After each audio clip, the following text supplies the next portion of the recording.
I am Nathaniel Sterling, 74 years old. 5 weeks after my beautiful wife Vivian was laid to rest, my son and his white daughter-in-law walked into my kitchen and threw a cheap nursing home brochure on the table. They told me my house was being sold and I had a week to pack. I just lowered my head, making my hands tremble like a helpless, broken old man.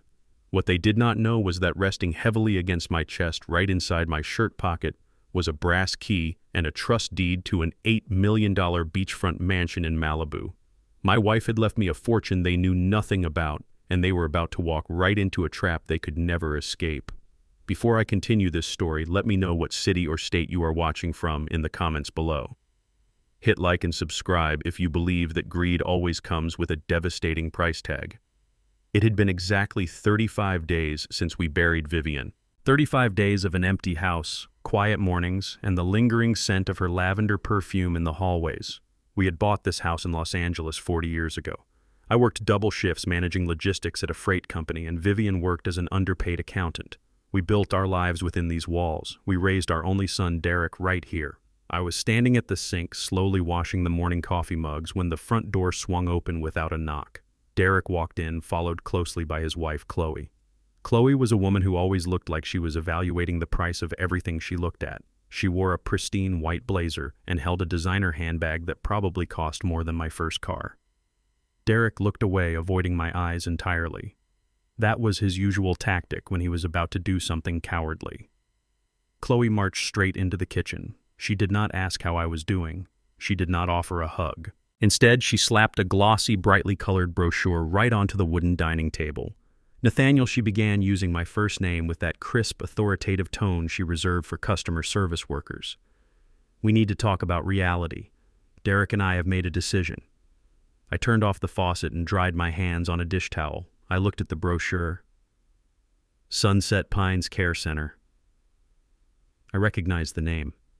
It was a notoriously underfunded Medicaid facility on the edge of the county, known for neglect and the smell of industrial bleach. "What is this?"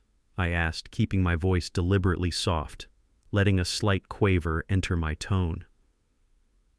Derek finally stepped forward, clearing his throat. "Dad, listen. The tech startup I am launching needs a massive cash injection. The market is tough right now.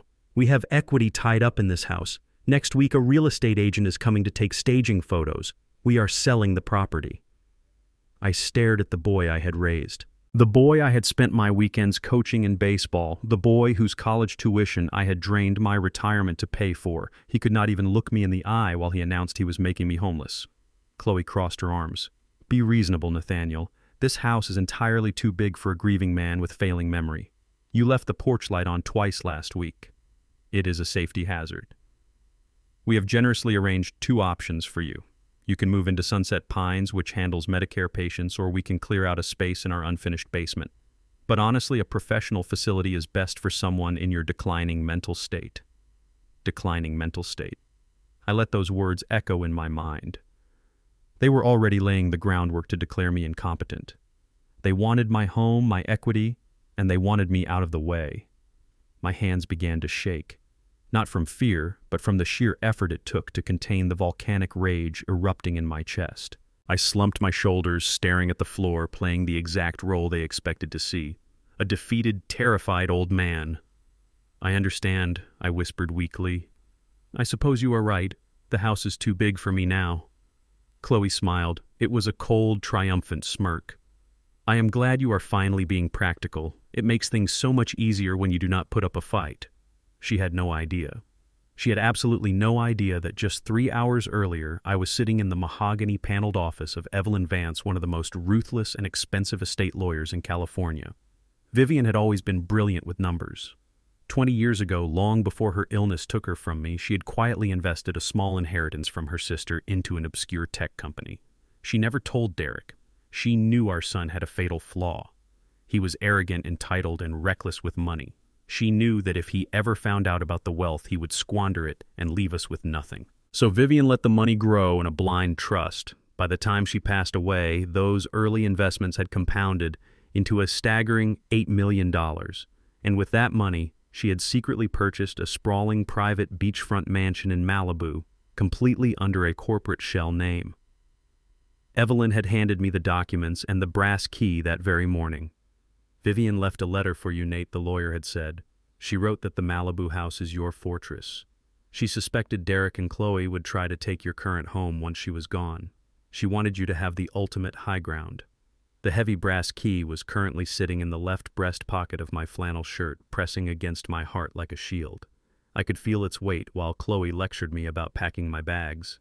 If they wanted a war over a simple suburban house, they had no idea they were fighting a man who now held the keys to an empire. But the final insult, the moment that sealed their absolute destruction, happened right before they walked out the door. Khloe stepped closer to me. Her eyes dropped to my left hand. I was holding the dish towel, and the gold wedding band Vivian had worn for 45 years was currently sitting on my pinky finger. I had moved it there because I could not bear to put it in a jewelry box yet. "Nathaniel," Khloe said, reaching out without hesitation. She grabbed my hand. Her manicured nails dug into my skin as she forcefully slid Vivian's ring off my finger. "What are you doing?" I gasped, letting genuine shock slip into my voice. "I am keeping this safe," she said dismissively, dropping the heavy gold band into her designer purse. "You are packing up the house, and with your memory issues, you will probably lose it in a box somewhere. Besides, it is a vintage piece. It should be properly appraised and insured. We will hold on to it." Derek stood right there and watched his wife steal his dead mother's wedding ring off his grieving father's hand. He said absolutely nothing. A freezing calm washed over my entire body. Any lingering trace of paternal affection I had for Derek died in that exact second. They were not just greedy, they were cruel. They saw me as a carcass to be picked clean. "You are right, Khloe," I whispered, looking down at my bare finger. "It is much safer with you. Thank you for taking charge." "Of course," she replied, turning on her heel. "Start boxing up the living room tomorrow. The agent wants a minimalist look for the photos." The front door clicked shut behind them. The house fell silent again. I stood perfectly still for a long moment. Then I reached into my shirt pocket. I pulled out the heavy brass key to the Malibu estate. I walked over to the kitchen table, picked up the cheap nursing home brochure, and dropped it straight into the trash can. I pulled out my phone and dialed the lawyer's number. "Evelyn," I said when she answered. "The timeline has moved up. They want to sell the house next week. And Khloe just took Vivian's ring." I heard a sharp intake of breath on the other end of the line. Evelyn was a professional, but she was fiercely loyal to my wife. "What are your instructions, Nate?" she asked, her voice turning to ice. "Let the hunt begin," I replied. "Let them think they have won. Lock down the title to this house in the corporate account today. I want them to sign fraudulent papers. I want them to dig a hole so deep they can never climb out." "Consider it done," Evelyn said. I hung up the phone. I looked around the house I had loved for 4 decades. They thought they were the predators circling a weak and helpless prey. They thought they had cornered an old man with nowhere to run. I smiled. It was a dark, dangerous smile that had not touched my face in years. They wanted to play a game of real estate and deception. I was going to teach them how the game was really played, and by the time I was finished with them, they would be begging for that cheap nursing home room. The next morning, the sound of a heavy tape measure snapping back into its plastic casing echoed from the living room. Derek and Khloe were already sizing up my home for potential buyers, treating my living space like a construction site. I put on my worn corduroy jacket and picked up my walking cane. It was a cane I did not actually need, but one that perfectly completed the illusion of a frail, failing old man. I told them I was going to the community park down the street to sit by the pond and feed the ducks. Khloe barely looked up from her clipboard. She just waved her hand dismissively, telling me not to wander too far and get lost because they had things to pack. I shuffled out the front door, keeping my steps painfully slow and unsteady until I turned the corner. Once I was completely out of their sight, I straightened my back, folded the walking cane, and walked briskly 3 blocks down to a busy commercial intersection. I pulled out my phone and ordered a premium black car service. I was not going to the park. I was heading to the Pacific Coast Highway. The drive to Malibu took nearly an hour. The cool ocean breeze whipped through the slightly open window, clearing the suffocating scent of my old suburban life from my mind. The car pulled up to a massive gated property hidden behind tall privacy hedges and thick, vibrant bougainvillea. It was completely invisible from the main public road. I paid the driver and stepped out, looking up at the imposing steel gate. I reached into my shirt pocket and pulled out the heavy brass key Evelyn had given me. There was a small concealed digital keypad mounted on the stone pillar next to the gate. I punched in the private code the lawyer had provided, and the heavy gate silently swung open. I walked up the long, sweeping driveway, and my breath caught in my throat. It was a sprawling, ultra-modern glass and stone mansion, perched right on the edge of a private cliff overlooking the ocean. Vivian, my quiet, unassuming wife, had bought an absolute fortress. I unlocked the heavy oak front door and stepped inside. The house was fully furnished, immaculate, and eerily quiet. Floor-to-ceiling windows offered an endless, breathtaking view of the Pacific Ocean. The floors were polished marble, and the walls held beautiful, expensive artwork. It was a masterclass in hidden wealth. I walked through the vast living space and found a home office facing the water. Sitting directly in the center of a sleek glass desk was a thick, black leather-bound notebook. My name, Nathaniel, was written across the front cover in Vivian's unmistakable, elegant handwriting. I sat down in the leather executive chair, my hands suddenly feeling very heavy. I opened the notebook. It was not a diary of her feelings. It was a meticulous ledger of absolute betrayal. Vivian had always been a brilliant accountant, and she had spent the last 2 years of her life tracking every single move our son and his wife made. The first few pages detailed the cold truth about Derek's precious tech startup. It was a complete lie. There was no company. There were no investors. Derek was drowning in an underground sports betting ring. He owed $150,000 to some very dangerous, unforgiving men in the city. The pressure was mounting, and his creditors were rapidly losing patience. His life was on the line, and he was willing to make me homeless to save his own skin. Then I turned the page and saw the numbers next to Khloe's name. My chest tightened as I read the detailed financial forensics my dying wife had compiled. For 24 months, Khloe had been slowly and systematically siphoning money out of Vivian's personal savings account. $200 here, $500 there. She made small enough withdrawals to fly under the radar of an ordinary person, but Vivian was never ordinary. She knew exactly what Khloe was doing. Khloe had used the stolen money to fund her luxury lifestyle, buying designer bags, expensive dinners, and high-end spa treatments, all while smiling in our faces and calling us family. On the final page, Vivian had written a personal letter to me. "Nate, my love," she wrote, "I am running out of time, and I know exactly what they will do the moment I am gone. Derek's gambling debts will consume him, and Khloe's greed has no bottom. They will come for your house. They will try to throw you away to save themselves. I bought this Malibu property through a blind corporate trust so they could never find it and they could never touch it. This house is your fortress. Hide here, rest here.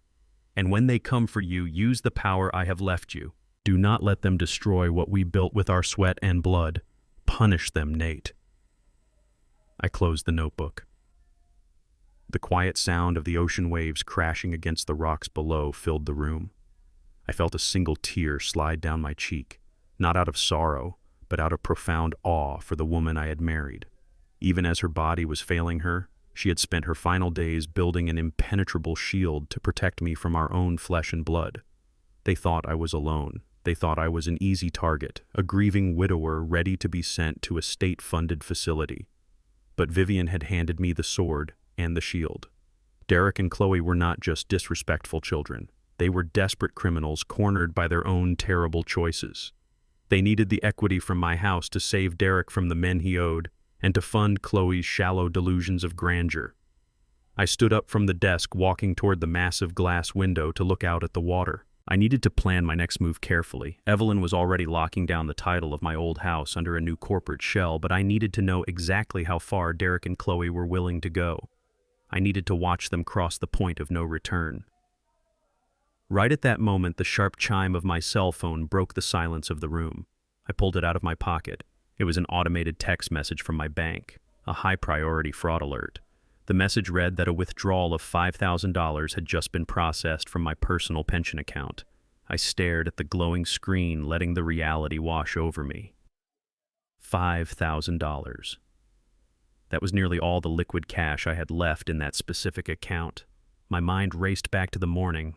When I was in the kitchen pretending to be frail and confused, Khloe had been standing right next to the entryway table where I kept my wallet. She had taken Vivian's wedding ring right off my finger without a second of hesitation. Slipping my debit card out of my wallet while Derek distracted me would have been incredibly easy for her. The theft had already escalated. They were no longer waiting to sell the house next week. They were bleeding me dry right now today. They thought the old man was sitting on a park bench somewhere feeding the pigeons, completely oblivious to his bank account being drained.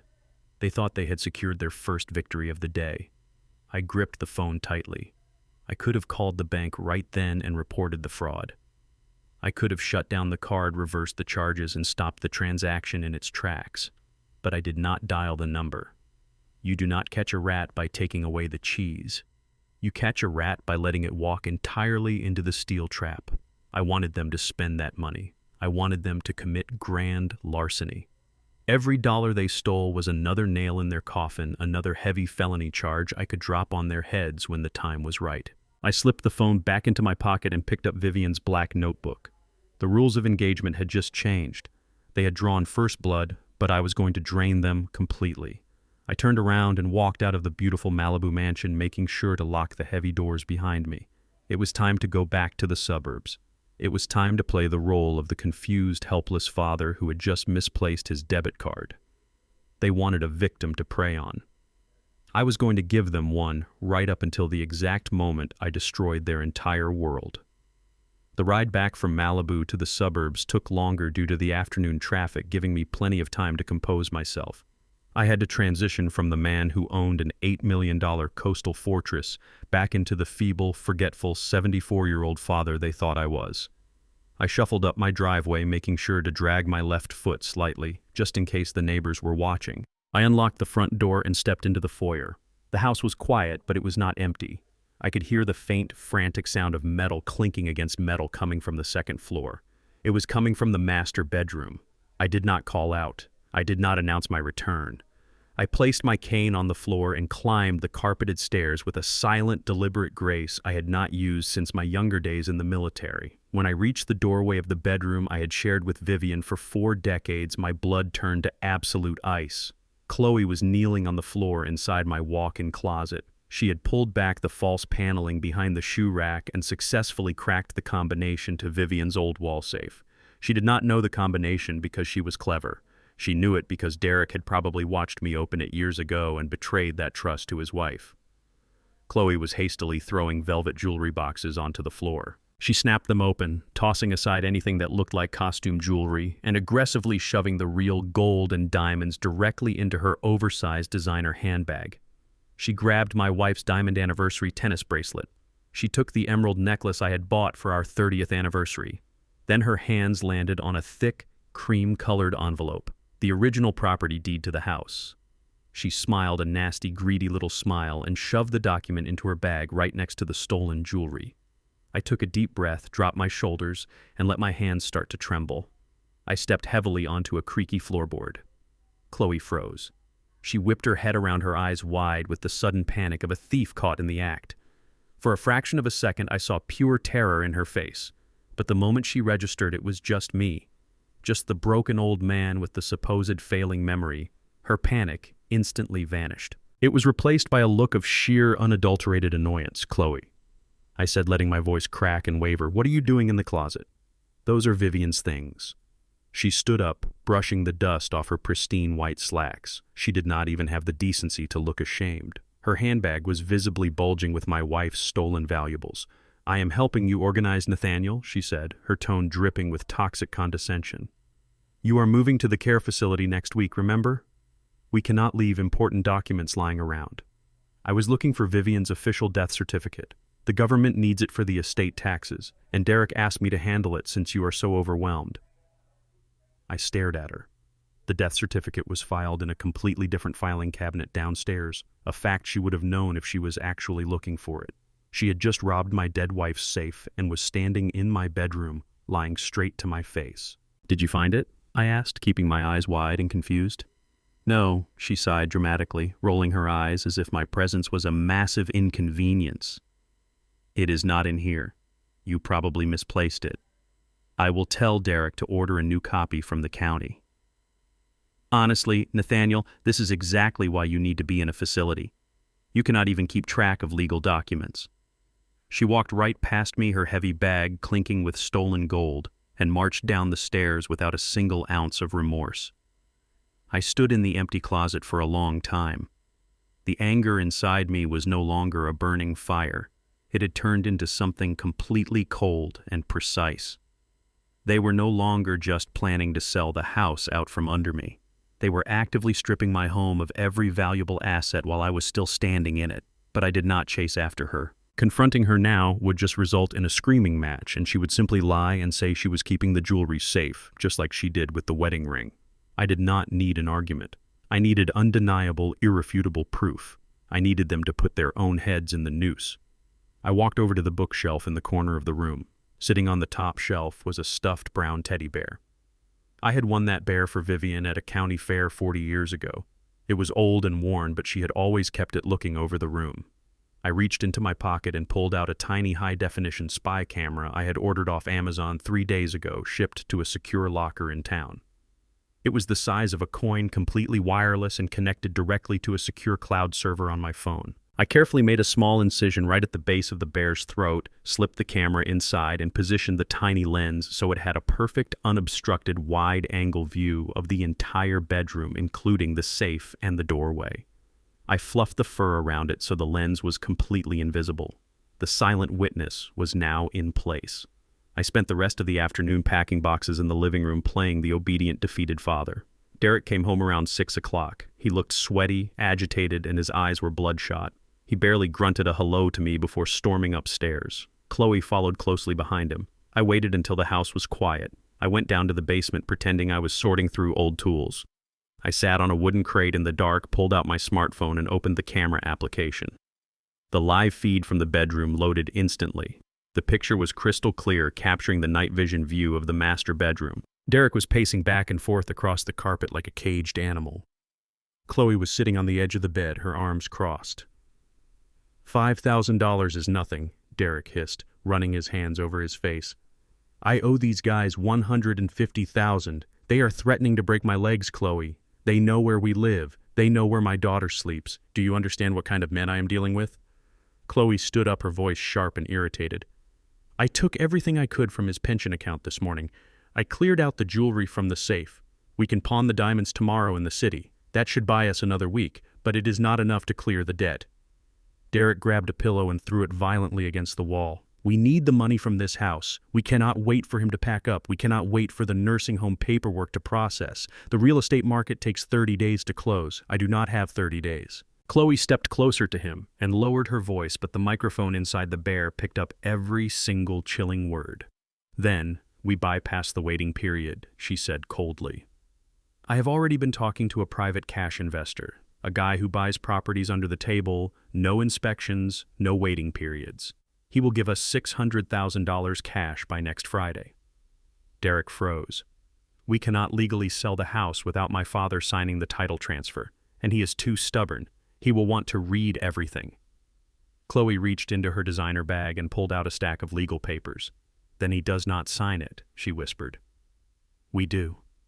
I downloaded a generic power of attorney form from the internet today. It grants you full legal control over his assets due to his declining mental health. All you have to do is forge his signature tonight.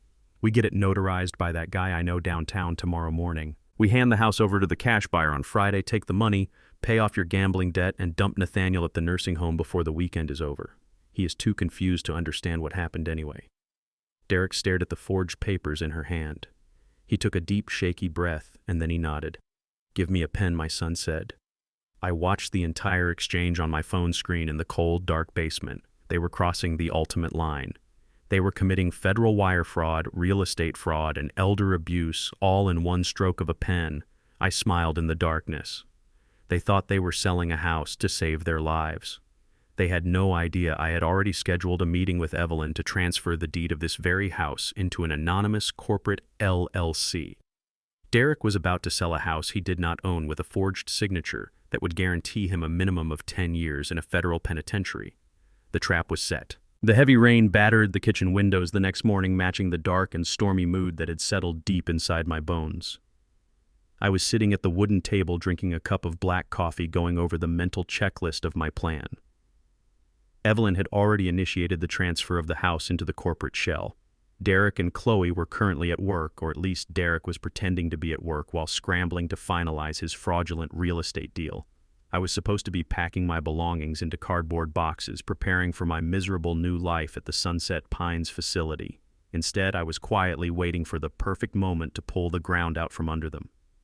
My quiet morning was suddenly shattered by a frantic, aggressive pounding at the front door. The knocks were fast and desperate.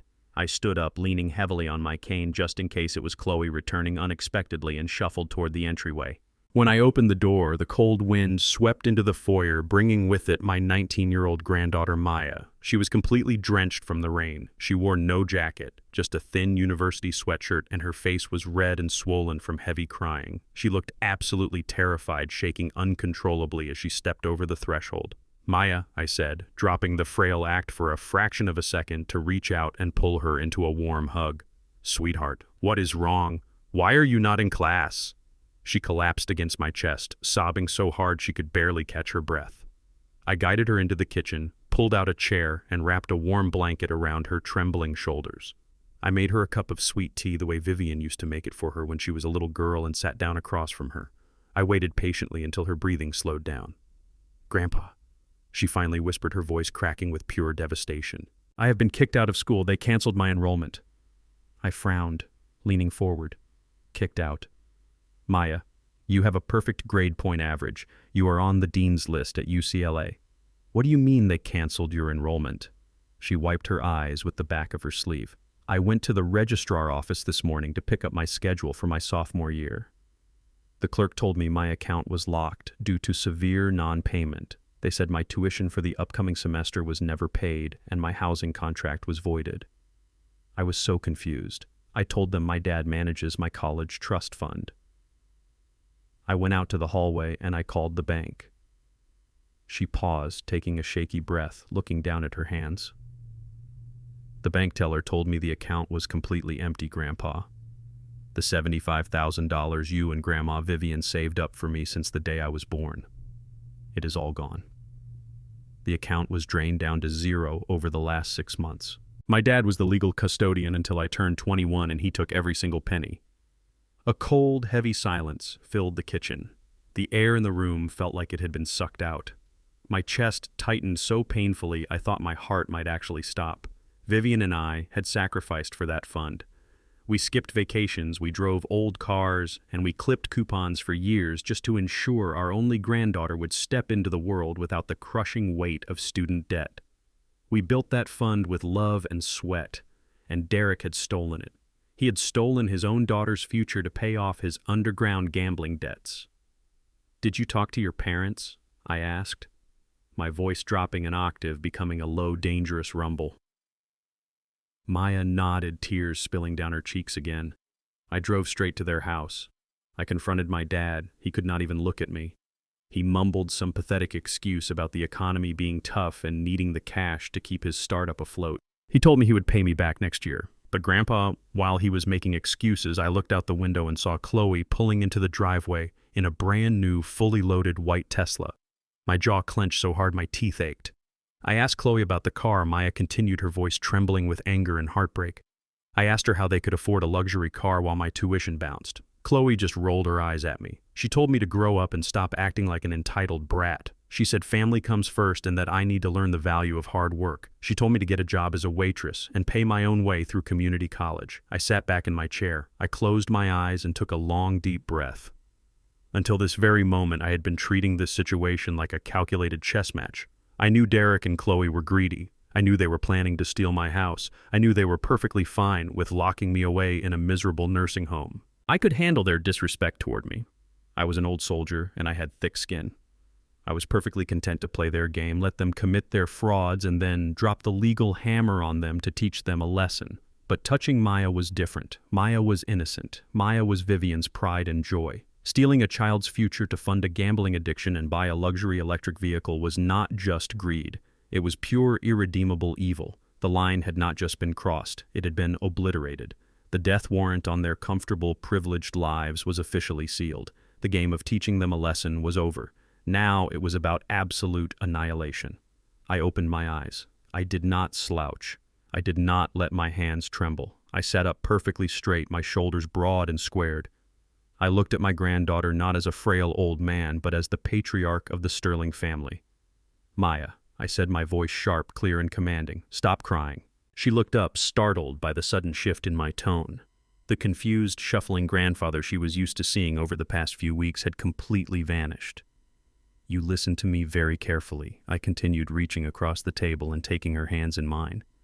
Your grandmother and I did not raise a victim, and we did not save that money for you to become a waitress to fund your stepmother's vanity. Your education is not over. Your life is not ruined. But Grandpa, the money is gone, she whispered. I let out a short, humorless laugh. They only took what they could see, Maya. They have no idea what they are actually dealing with. I reached into the breast pocket of my flannel shirt. I pulled out a sleek, modern electronic keycard and a small piece of folded paper. I pushed them across the table toward her. Take this, I instructed. I want you to go back to your dorm room right now. Pack all of your belongings into your suitcases. Do not call your father. Do not text Khloe. Do not say a single word to anyone about where you are going. Maya looked at the keycard, completely bewildered. Where am I going? You're going to the address written on that paper, I told her. It is a private estate in Malibu. There is a secure gate. Hold that card up to the scanner and it will let you in. The house is fully furnished, fully stocked, and completely safe. It belongs to me. It is a fortress your grandmother left for us, far away from the reach of your father. Grandpa? She stammered, staring at me as if she was seeing a stranger. I do not understand. A mansion in Malibu? How? I will explain everything when I get there. I promised her, squeezing her hands one last time. But right now I have work to do. I have a trap to spring. You just get to safety, Maya. Go to the ocean. Breathe the fresh air. I will handle your tuition, and I will handle your parents. Maya wiped her eyes. The despair on her face slowly morphed into something else. She saw the absolute certainty in my eyes, and she drew strength from it. She nodded, grabbed the keycard and the address, and stood up. Thank you, Grandpa, she said firmly. Do not thank me yet, I replied, standing up with her. Just wait until you see what happens next. I walked her to the front door and watched her drive away in the rain. Once her car disappeared down the street, I closed the door and locked the deadbolt. I walked back into the living room and looked at the empty cardboard boxes Khloe had forced me to buy. They had stolen my wife's ring. They had forged my signature. And now they had stolen my granddaughter's future. I pulled out my phone and dialed Evelyn's number. Evelyn. I said the moment the lawyer answered, we are moving to the next phase immediately. Derek is trying to close his fake real estate deal tomorrow. I am no longer just blocking the sale.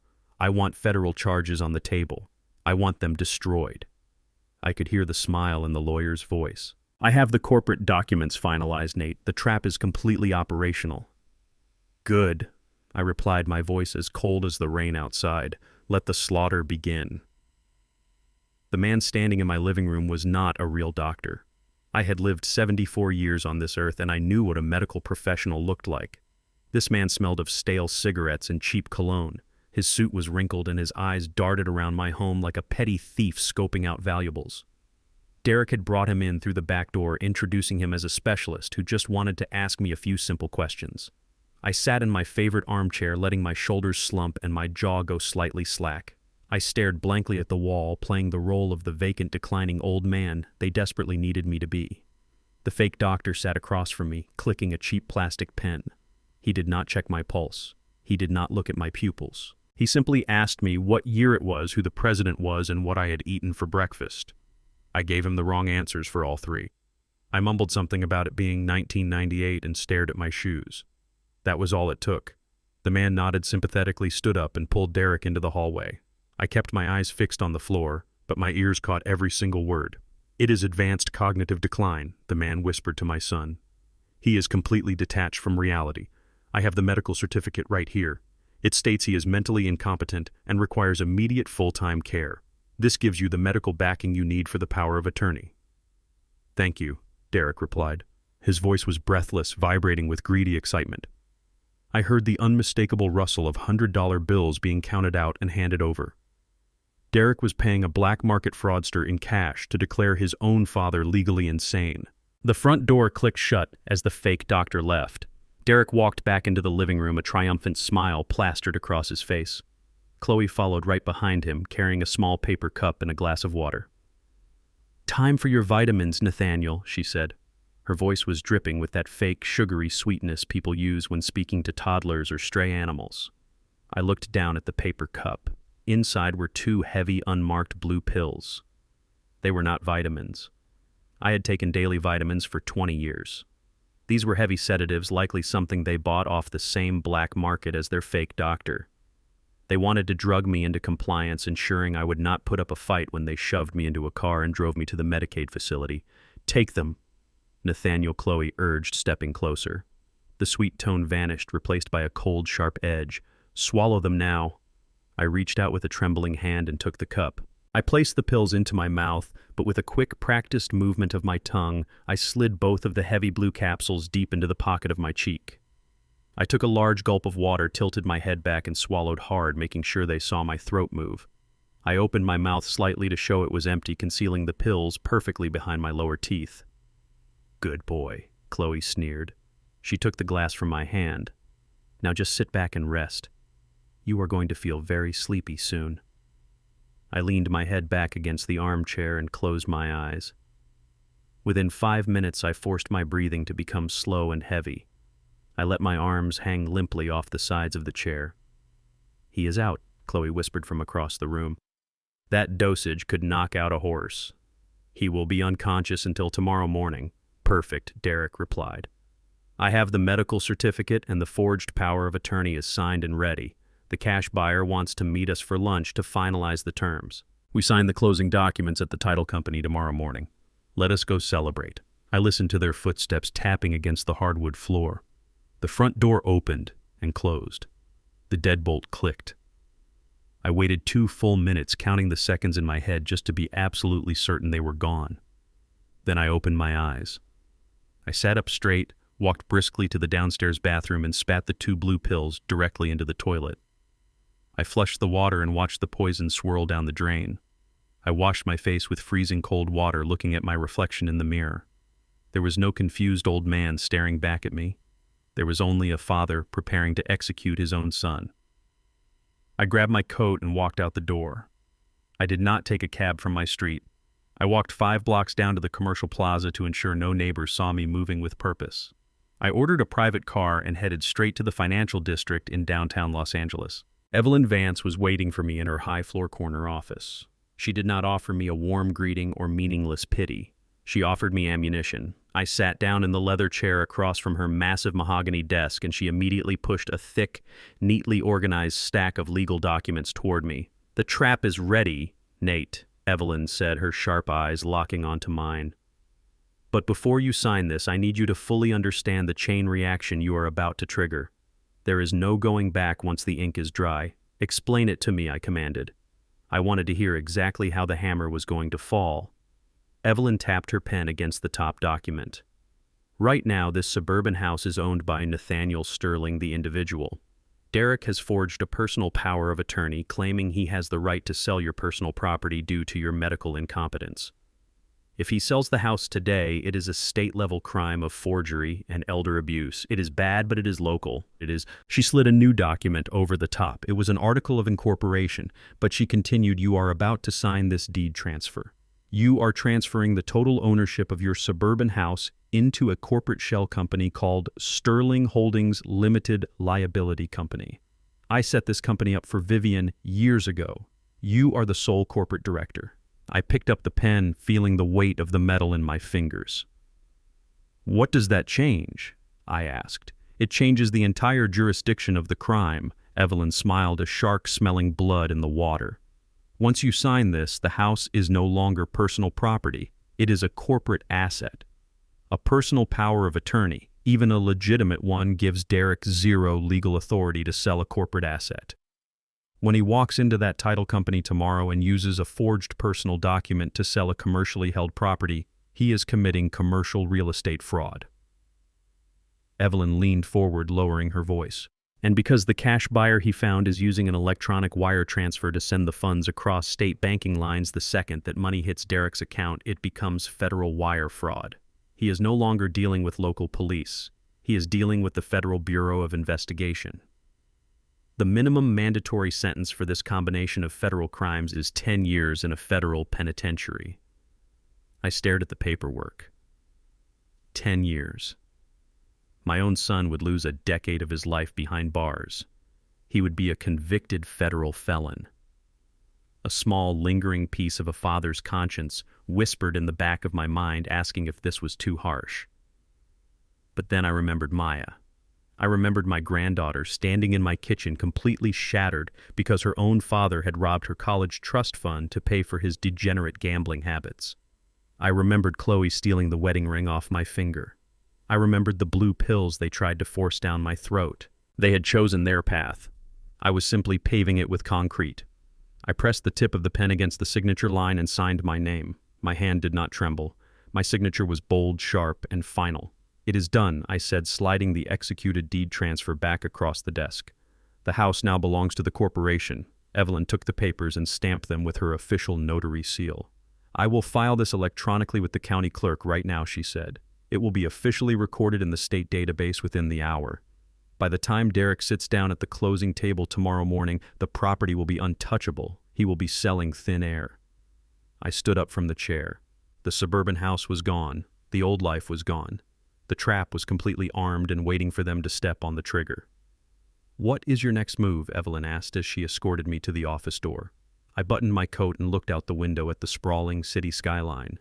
"They think I am asleep in the living room, drugged and helpless," I replied. "I am going to go back, sit in that chair, and let them think they have won.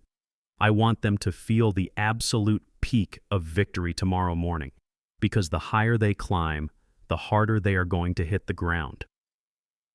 I made it back to the armchair in my living room with exactly 20 minutes to spare before Derek and Khloe returned from their celebratory lunch. I draped my coat over the back of a dining chair, kicked off my shoes, and forced my body back into a slumped, heavy posture. I closed my eyes, slowed my breathing, and waited in the quiet house. The front door unlocked with a loud click. Laughter echoed in the hallway. They were drunk on expensive wine and the illusion of their impending wealth. Khloe walked into the living room and stopped dead in her tracks.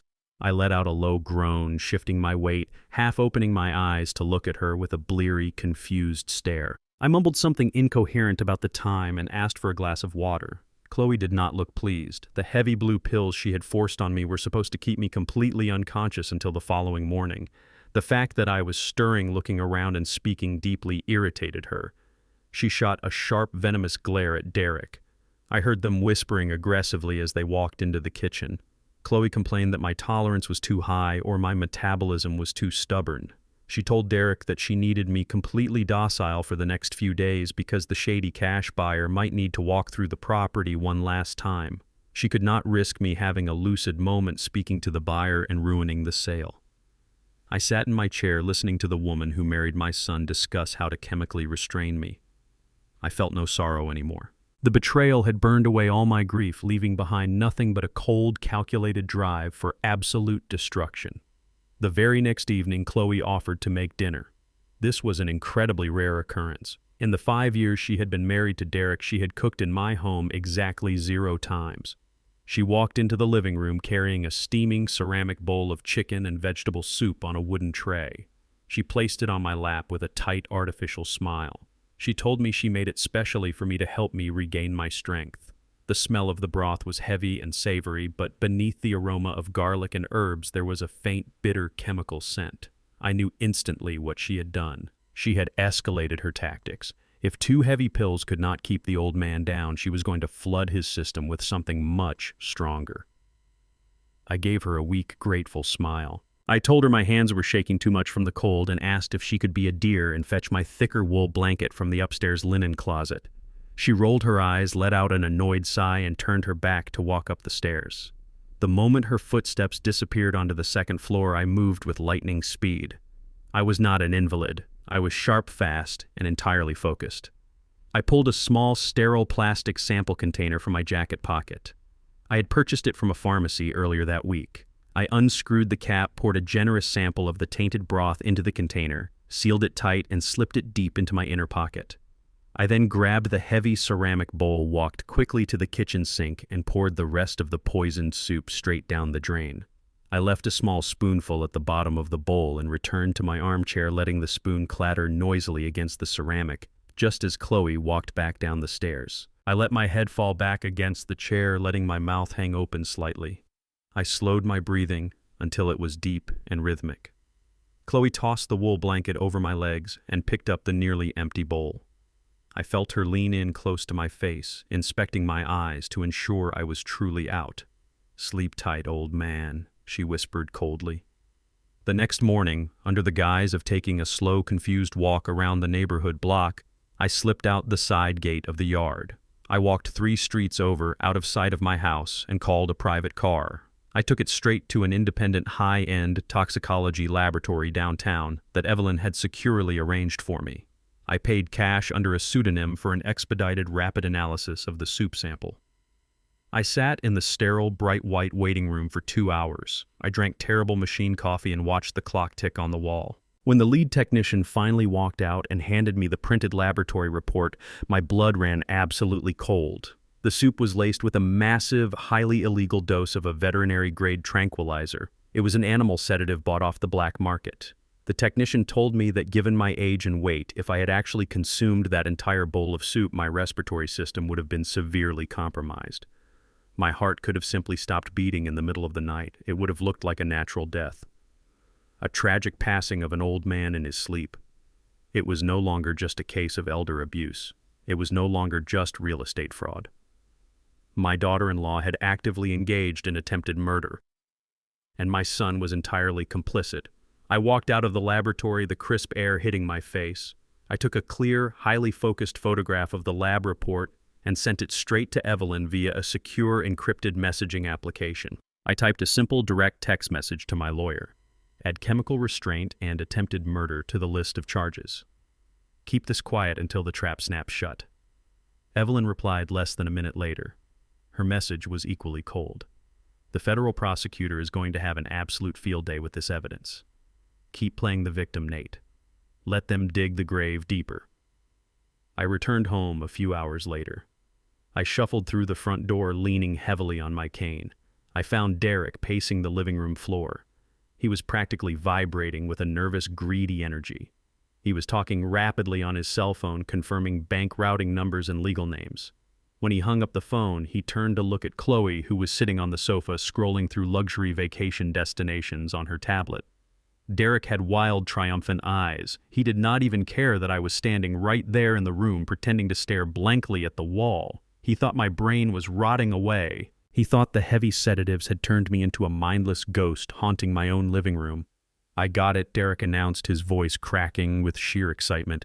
"The buyer is completely locked in." He proudly explained the shady details to his wife right in front of my face.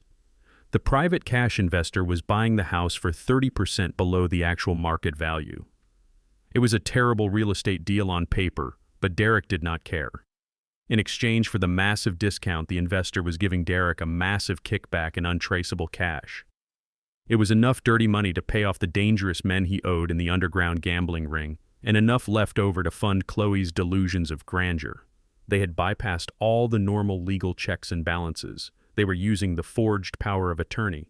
They were relying on the fake medical certificate declaring me legally insane.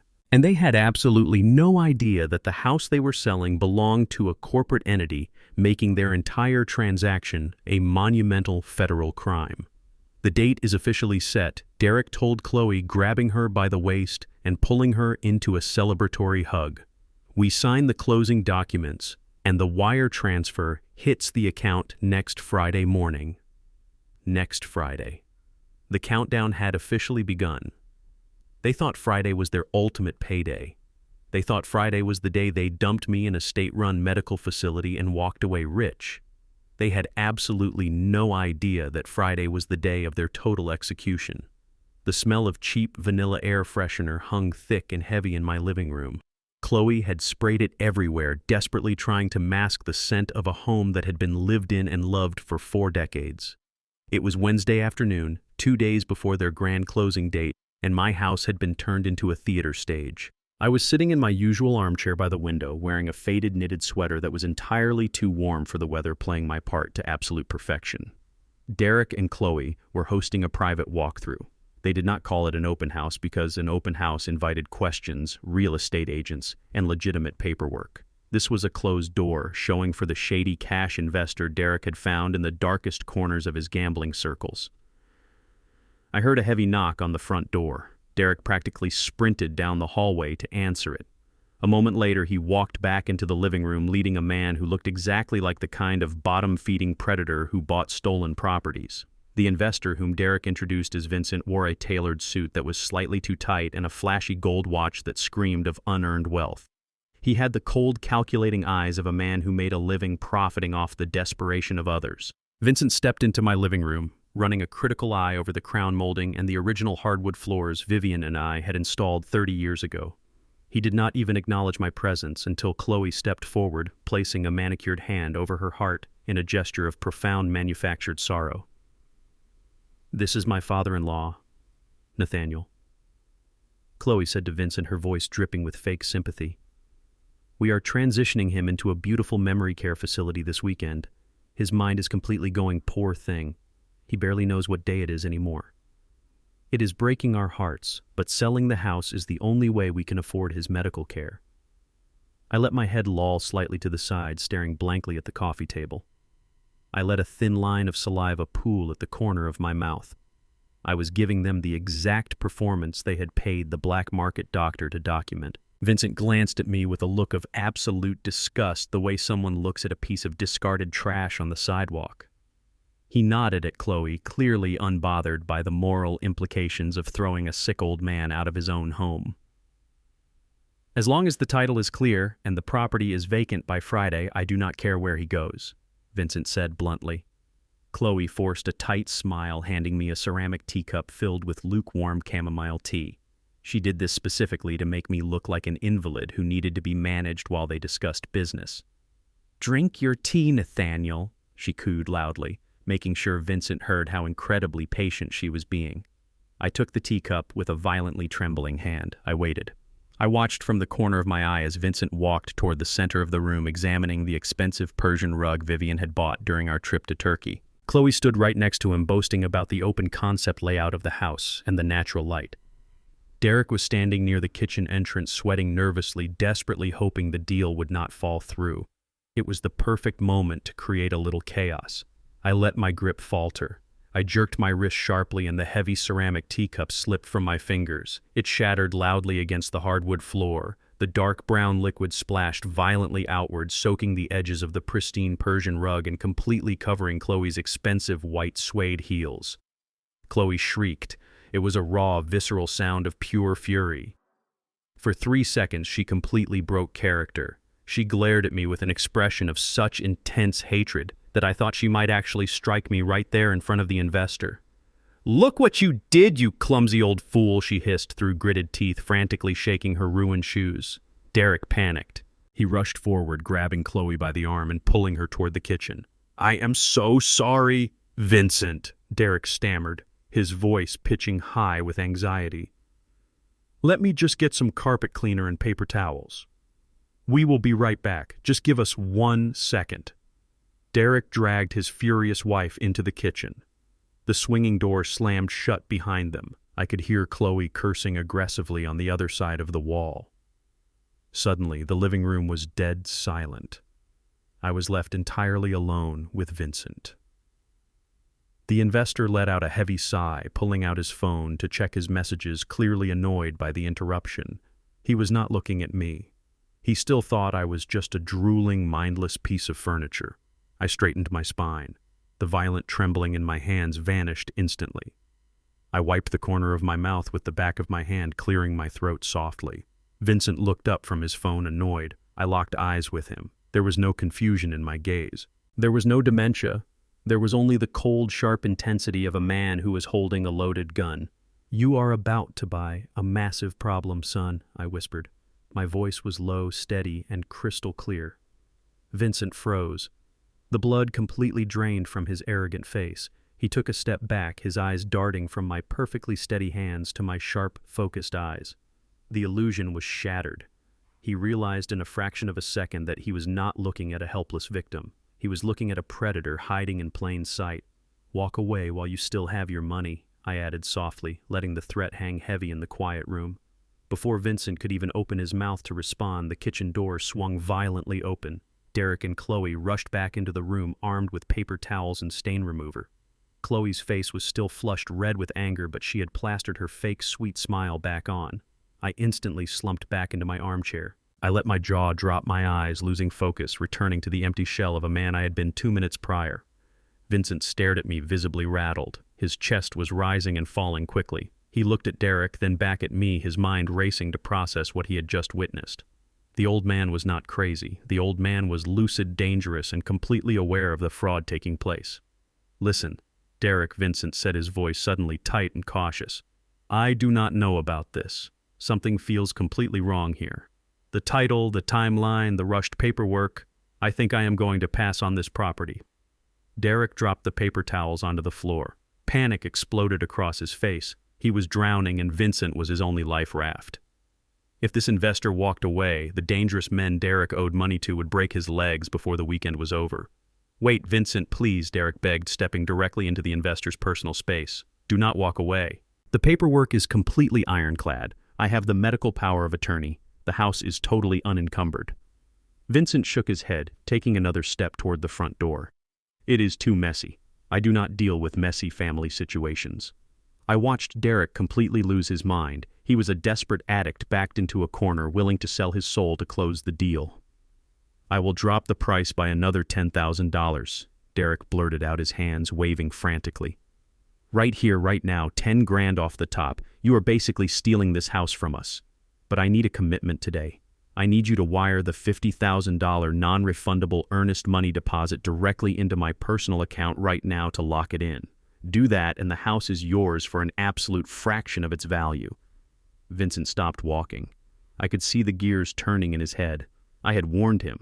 I had looked him dead in the eye and told him he was walking into a trap. But I also knew the psychology of men like Vincent.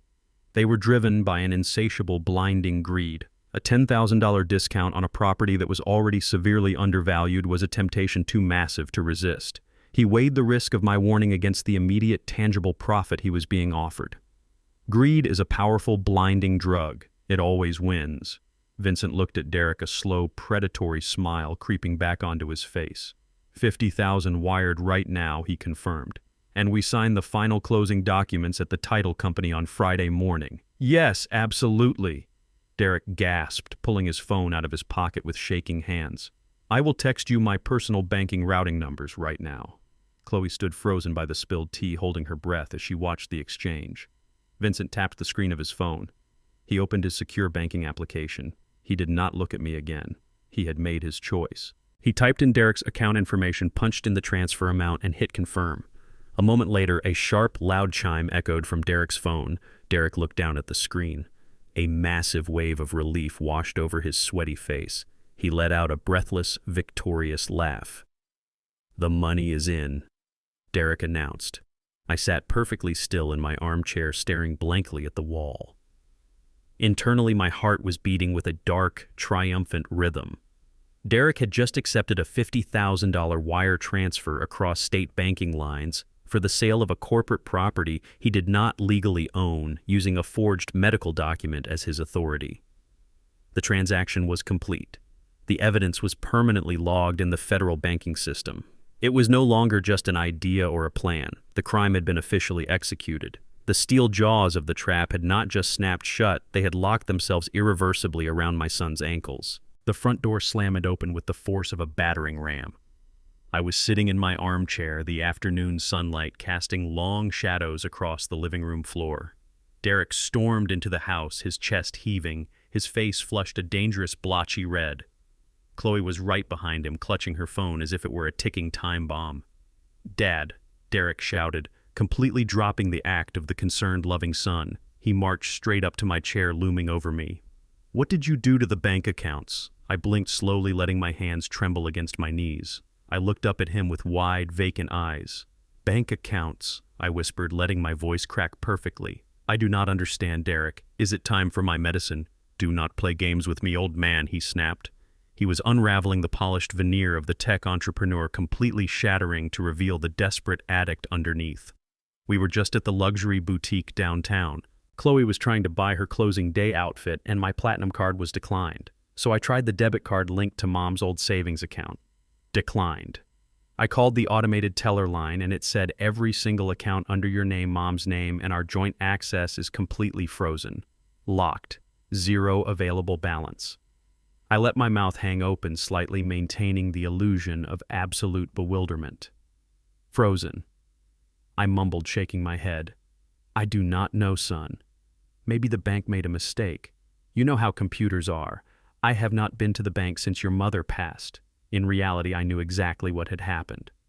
At precisely 9 o'clock this morning, Evelyn Vance had executed the financial guillotine.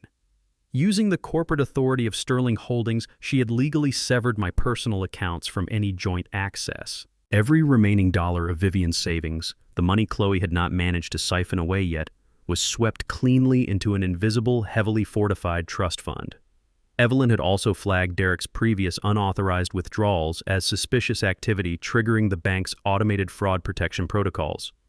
Derek's own personal accounts, which were tethered to mine through the fraudulent power of attorney he had foolishly tried to register online, were caught in the crossfire and locked down pending a federal fraud investigation. He had absolutely zero access to capital. He was completely broke. Khloe shoved past Derek, her face pale, the arrogance entirely wiped from her features. "This makes no sense," she shrieked, waving her phone in the air. "The $50,000 wire transfer from Vincent cleared yesterday. We had cash.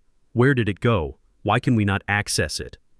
Derek ran his hands through his hair, pacing frantically. "The bank fraud department said the accounts are locked pending an identity verification. They said we have to come in person with you, Dad." But we cannot do that. He could not do that because bringing a supposedly severely demented man into a federal bank to explain massive, suspicious wire transfers would instantly expose his forged power of attorney. He was trapped in a bureaucratic nightmare of his own making.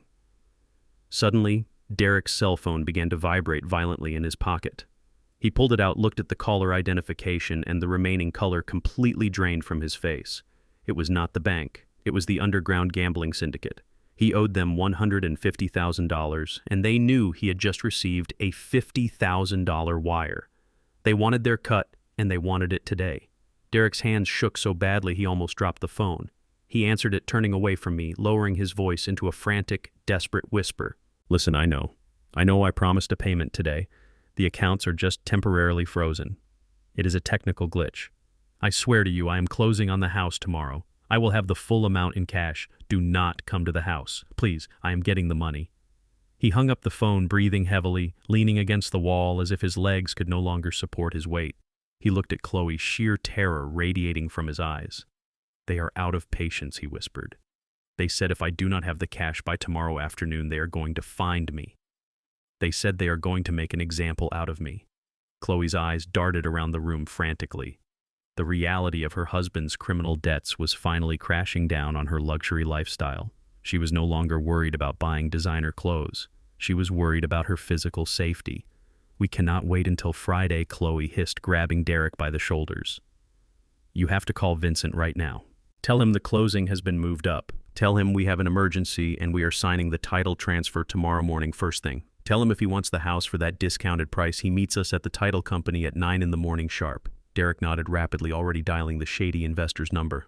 "Yes, you are right. We close tomorrow. We take the remaining cash and we pay them off."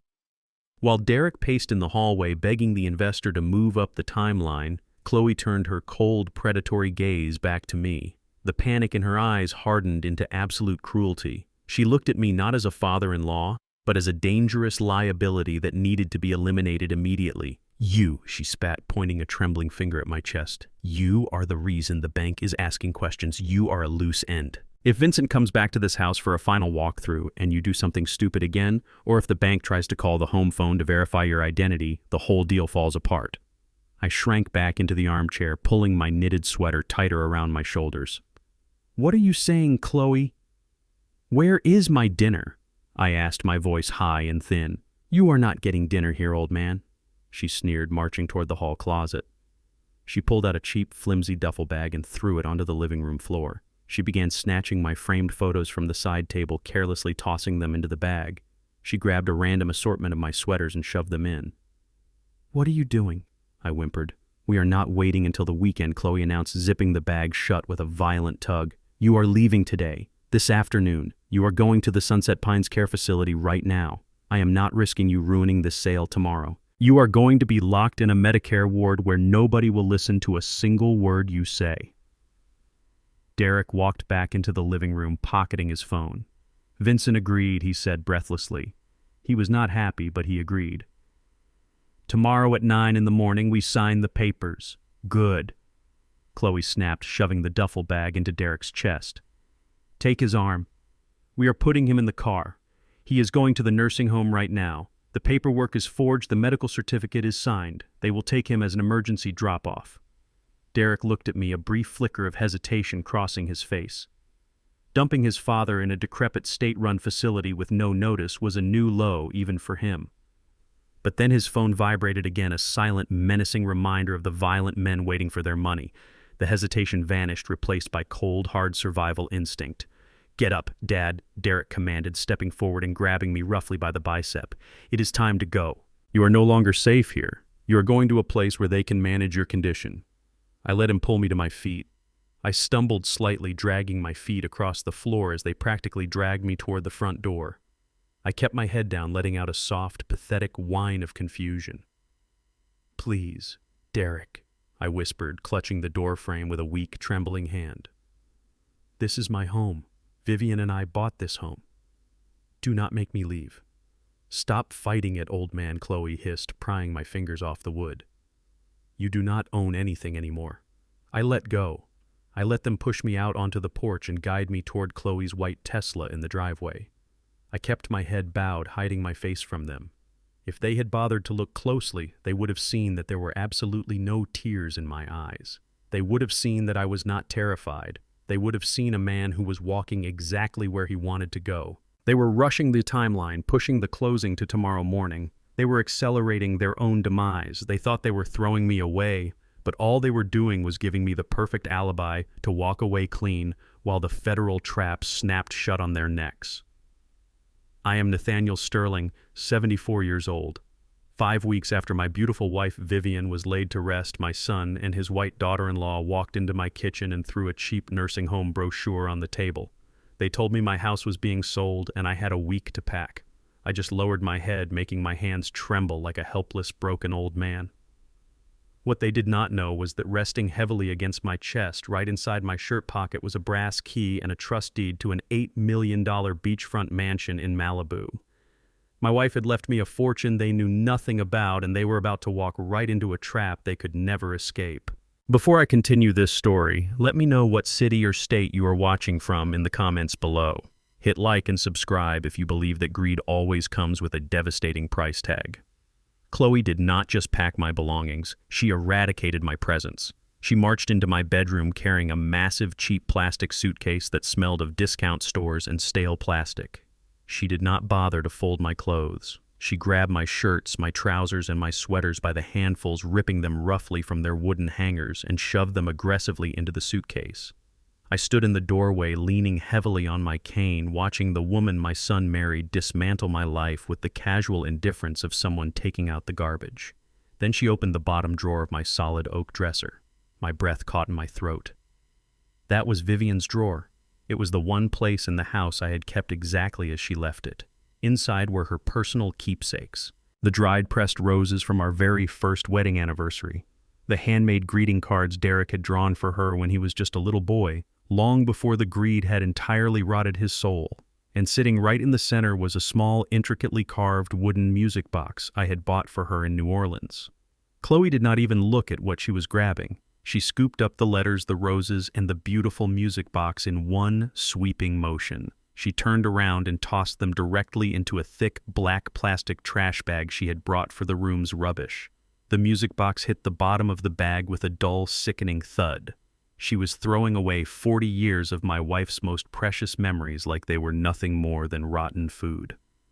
My grip on the wooden handle of my cane tightened until my knuckles turned ash gray. The urge to step forward to drop the act and to physically throw her out of my house was almost overwhelming. I could have ended the charade right there, but I am an old soldier, and I know that the most devastating strikes require absolute, unbreakable discipline. I needed her to feel completely victorious.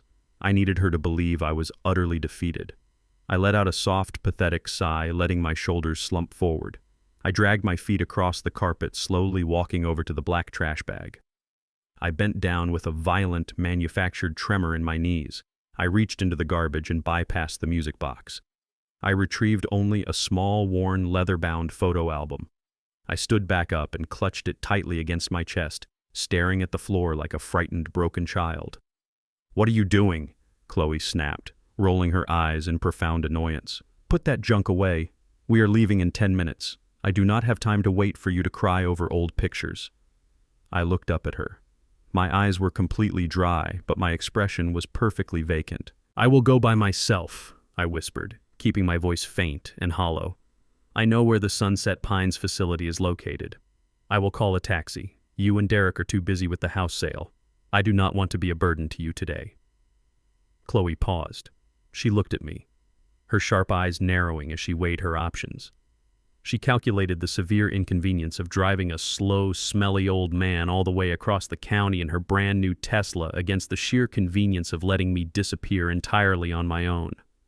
Her inherent deep-seated laziness won the internal battle immediately. She let out a sharp, mocking laugh. "Fine," she said, crossing her arms over her chest. "But if you try to wander off or get lost, the state facility will just call the police and they will drag you there in the back of a squad car anyway. Do not do anything stupid, Nathaniel. The medical paperwork is already filed. You have nowhere else to go." She zipped the cheap plastic suitcase shut with a violent yank and shoved it across the carpet toward my feet. "Take your bag and get out," she commanded. I took the handle of the suitcase. I walked out of the master bedroom for the very last time. I slowly descended the staircase, letting my cane tap rhythmically against the wooden steps. Derek was standing in the kitchen, frantically drinking a cup of black coffee. His eyes were glued to his smartphone screen. He was completely consumed by the pending real estate transaction. He did not even look up to say goodbye to his father. He was too busy dreaming about the dirty cash he thought he was getting tomorrow morning. I walked out the front door and pulled it shut behind me. I did not look back. That house was no longer my home. It was a federal crime scene waiting to be processed. The moment I reached the end of the suburban block, out of sight of the living room windows, my posture completely transformed. With a sharp click, and slid it with a sharp click, and slid it effortlessly into the side pocket of the suitcase. I pulled out my cell phone. I did not call a local yellow taxi. I called a private executive black car service. The sleek, dark luxury sedan arrived within 10 minutes. The driver stepped out respectfully, took my cheap bag, and opened the rear door for me. "Where to, Mr. Sterling?" he asked politely. "Take me to Malibu," I replied, my voice deep, resonant, and commanding. "Take me to the coast." I sat back in the spacious, climate-controlled leather seat and watched the modest suburban neighborhoods fade into the distance. The air conditioning was cool and crisp. I pulled out the leather photo album I had rescued from Khloe's trash bag. Inside was a picture of Vivian and me standing on a sandy beach taken 20 years ago. We were smiling brightly. We knew a massive secret even then. We knew that true wealth was quiet and that true power never needed to announce itself. I gently stroked her face on the glossy paper. "I am finishing it today, Vivian," I whispered to the empty car. We merged onto the Pacific Coast Highway. The vast, endless blue of the ocean stretched out spectacularly beside me. The afternoon sun was beginning its slow descent, casting a brilliant golden hue over the crashing water. The car pulled up to the imposing steel privacy gates of the Malibu mansion. I reached out and entered my private security code into the keypad. The heavy gates swung open silently, welcoming the true master of the estate. I walked into the massive glass and stone house. The silence here was not heavy or oppressive like the silence in my old suburban home. It was the silence of absolute, untouchable power. I walked straight out onto the sweeping wooden balcony that overlooked the violent, crashing waves below. I breathed in the sharp, salt air. I was no longer Nathaniel, the helpless, demented victim. I was the architect of their total destruction, standing safely inside an $8 million fortress. Meanwhile, miles away in the cramped suburbs, Derek was standing in his old childhood bedroom, completely consumed by his own blinding arrogance. He was holding the forged power of attorney in his sweating hands. He stared at the fake signature he had drawn, convincing himself that he was an absolute genius. He had the fake medical certificate declaring me mentally incompetent. He had the $50,000 earnest money wire transfer from the shady investor currently sitting in his frozen bank account, which he foolishly believed would unlock tomorrow. Everything was perfectly aligned in his greedy mind. He packed the fraudulent legal documents into a sleek, expensive leather briefcase. He checked his reflection in the mirror, adjusting his expensive silk tie, practicing the confident smile of a successful technology entrepreneur. He truly believed he was walking into a title company tomorrow morning to sign away my life and walk out a rich, debt-free man. He had absolutely no idea that the title company was already fully aware of the corporate ownership of the property. He had no idea that my lawyer Evelyn Vance had already coordinated the closing time with federal law enforcement authorities. Derek thought he was walking to a corporate closing table to celebrate his ultimate victory. He did not realize he was actually walking straight into a federal slaughterhouse. The long walk of the condemned man had officially begun. I sat on the sweeping wooden balcony of my Malibu fortress.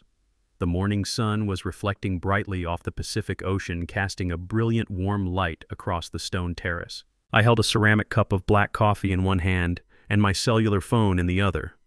The phone was set to speaker, resting flat on the outdoor glass table.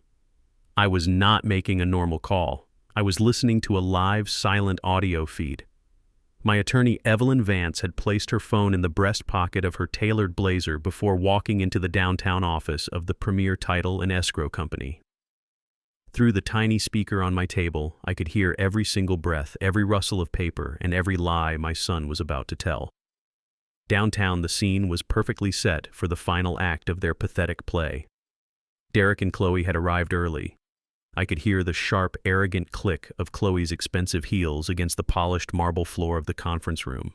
She was wearing her finest designer clothes, an outfit completely funded by the money she had stolen from my dead wife. Derek was wearing his sharpest business suit, trying desperately to project the image of a successful technology entrepreneur. But I knew the truth. I knew he was sweating through his expensive shirt. I knew his heart was hammering against his ribs because the dangerous men he owed money to were waiting for their payment, and time had officially run out. Vincent, the predatory cash investor, was already sitting at the long mahogany table. I heard his gruff, impatient voice complaining about the morning traffic. He was eager to close the deal. The contract sitting in the center of the table was for $800,000. That was a severe discount for my property, a fire sale price designed to generate quick, untraceable cash. Vincent knew he was buying a stolen house, but his greed completely blinded him to the massive legal trap waiting for him. The escrow officer, a meticulous woman named Brenda, entered the room and introduced herself. Her voice was polite, but strictly professional. She organized the thick stack of closing documents, the final barrier between my son and his ultimate payday. Brenda began the standard procedures, reading through the lengthy legal disclosures. Then she asked the specific question that triggered the final phase of their grand deception. She asked where Nathaniel Sterling was. She stated clearly that the primary homeowner needed to be present to sign the final transfer of the deed. I leaned forward in my chair in Malibu, listening intently to the speaker. This was it. This was the exact moment Derek would cross the point of no return. Derek cleared his throat. His voice took on a soft, mournful tone. It was a masterful performance. He told the escrow officer that his father could not be there. He lied straight through his teeth, explaining that my mind was completely gone. He said that the grief of losing my wife had shattered my cognitive functions, leaving me a hollow, confused shell of a man. He told her that just yesterday afternoon he had been forced to make the heartbreaking decision to commit me to the Sunset Pines care facility for my own safety. Khloe chimed in immediately to support his narrative. I could hear the fake tears trembling in her voice. She sniffled and told the officer how incredibly difficult it had been for their family, how they had tried everything to keep me at home, but I had become a severe danger to myself. She said selling the family home was the absolute only way they could afford my round-the-clock medical care. It was a beautiful, tragic story. It was also an absolute, complete fabrication. I heard the sound of a heavy leather briefcase being unzipped. Derek slid a stack of thick papers across the polished mahogany table. He presented the forged medical power of attorney. He confidently told the escrow officer that the document granted him total legal authority to execute the sale of the real estate on my behalf. Right behind it, He placed the fake medical certificate he had purchased from the black market fraudster with my stolen money.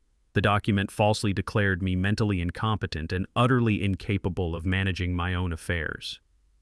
Brenda, the escrow officer, picked up the documents. The room went completely silent. I could practically hear Derek holding his breath through the phone line.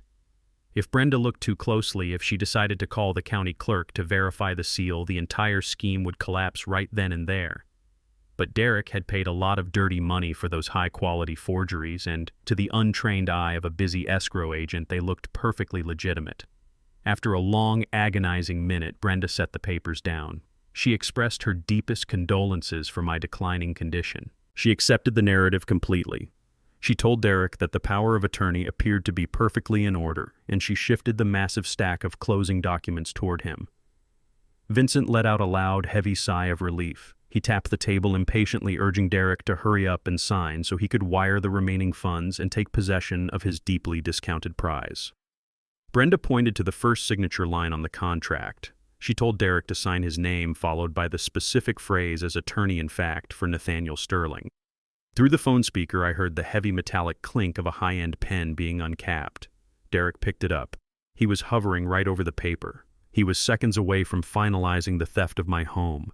He was inches away from securing the cash he desperately needed to save his own miserable life from the gambling syndicate. He thought he had won. He truly believed he had outsmarted his frail, foolish father. But he had no idea what was waiting on the other side of the conference room door. Just as the tip of Derek's pen touched the thick paper, a loud, violent crash echoed through the audio feed. The heavy glass doors of the title company conference room were thrown open with such aggressive force that they banged loudly against the interior walls. Derek gasped, dropping the heavy pen onto the contract. Khloe let out a startled, high-pitched "kicked in." It was not the frail, demented kicked in. It was not the frail, demented father they were expecting to see wandering in. It was Evelyn Vance. My lawyer did not simply walk into the room. She marched in like a commanding general arriving at a battlefield, and she did not come alone. Flanking her on either side were two broad-shouldered, uniformed police officers. Their heavy utility belts clinked, and their stern, uncompromising faces instantly sucked all the oxygen out of the room. Derek froze completely. The color drained from his face so fast he looked like a walking corpse. Khloe grabbed the edge of the mahogany table, her knuckles turning bone-white as pure, unadulterated panic washed over her entire body. Vincent, realizing a massive legal bust was happening, immediately raised his hands in the air, stepping away from the table to distance himself from whatever nightmare had just walked through the door. "Hold on," Evelyn announced. Her voice was sharp, resonant, and echoed with absolute terrifying authority. It cut through the thick tension in the room like a perfectly sharpened blade. "Nobody is signing anything today." I sat on my sun-drenched balcony in Malibu with my phone resting on the glass table. Through the speaker, the dead silence in the downtown conference room was absolutely beautiful. It was the heavy, suffocating silence of absolute panic. Derek had literally dropped his pen. I could hear it clatter against the mahogany table. For a few seconds, no one spoke. The presence of Evelyn Vance and two uniformed police officers had completely frozen the room. But my son had always been arrogant. He had spent his entire life talking his way out of trouble, manipulating people, and believing he was the smartest person in any room. Even now, cornered by the law, his massive ego refused to let him surrender.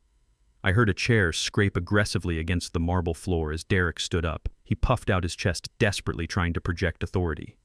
"Who do you think you are?" Derek demanded, his voice pitching slightly higher than normal. He pointed a trembling finger at Evelyn. "Brenda, call building security right now. This woman is a complete fraud. She is a scam artist who has been trying to prey on my sick, demented father for months." Khloe instantly jumped in, playing her role to perfection. She let out a dramatic, theatrical sob. "Officer, please remove this woman," Khloe pleaded, her voice dripping with fake terror. "My father-in-law is severely ill. We are just trying to sell this house to pay for his urgent medical care, and this horrible woman is trying to extort us." I took a slow sip of my black coffee, looking out at the crashing ocean waves. Their audacity was truly breathtaking.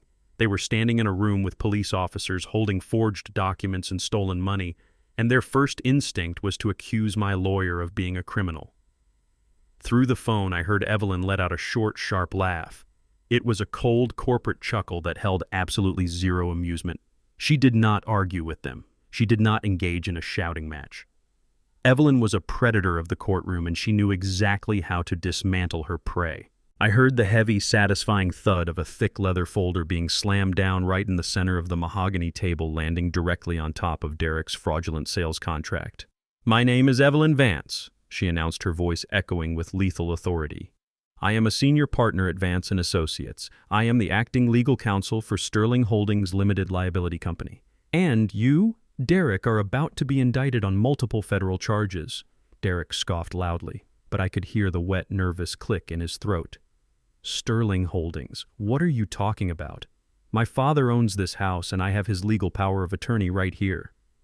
Evelyn did not even pause. She opened the heavy folder, and the sound of crisp legal papers being flipped over filled the audio feed.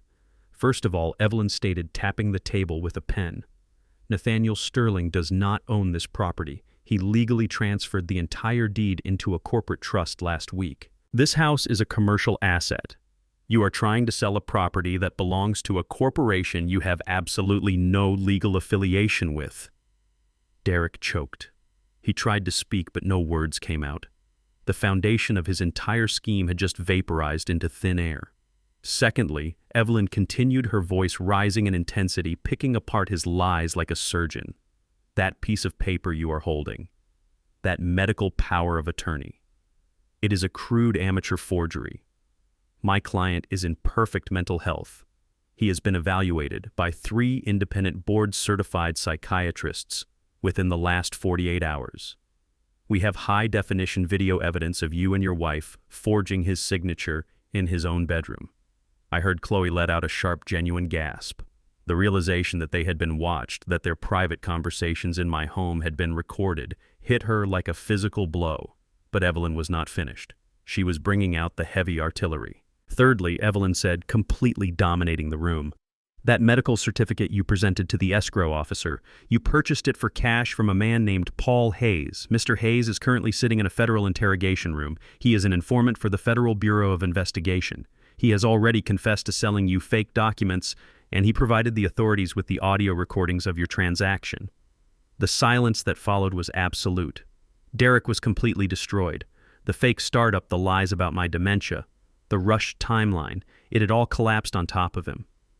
He was standing in a room with police officers holding a forged document attached to a federal informant. But Evelyn had one final nail to drive into the coffin. She turned her attention away from Derek and directed it toward Vincent, the shady cash investor, who was sitting frozen at the end of the table.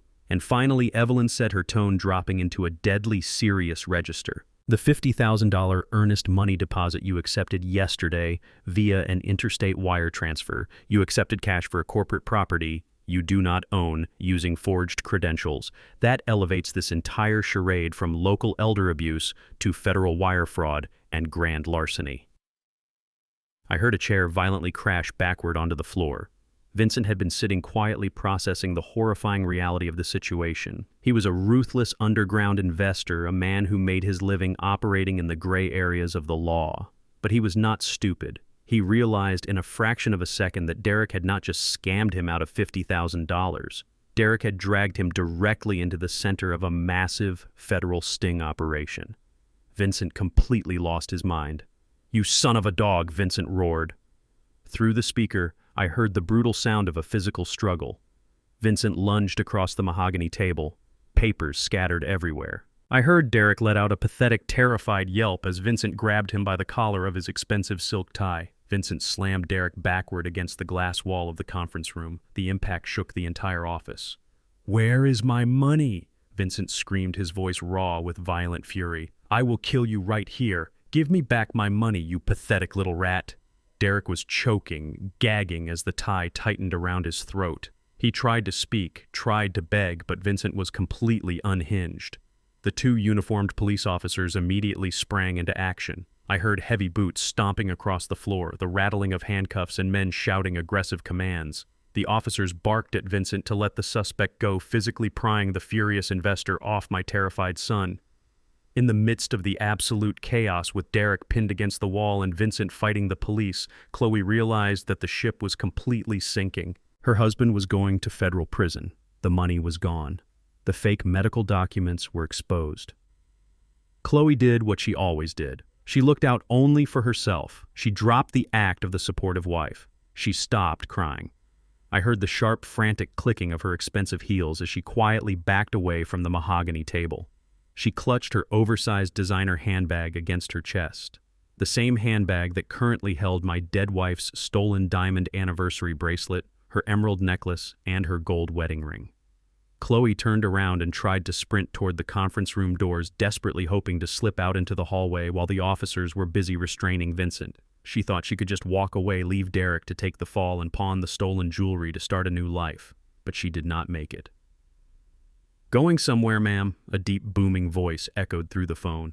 A third police officer, a massive detective who had been waiting quietly in the hallway, stepped directly into the doorway, completely blocking her exit. Khloe slammed to a halt. Her breath hitched. She tried to stammer out an excuse, claiming she had nothing to do with the real estate deal, claiming she was just a bystander. "Save it," the detective commanded. "You are detained for questioning regarding conspiracy to commit fraud, theft of personal property, and the unauthorized administration of a highly restricted veterinary sedative. We have the laboratory reports, ma'am. Put your hands behind your back." I sat on my balcony in Malibu, listening to the metallic click of handcuffs snapping shut around Khloe's wrists.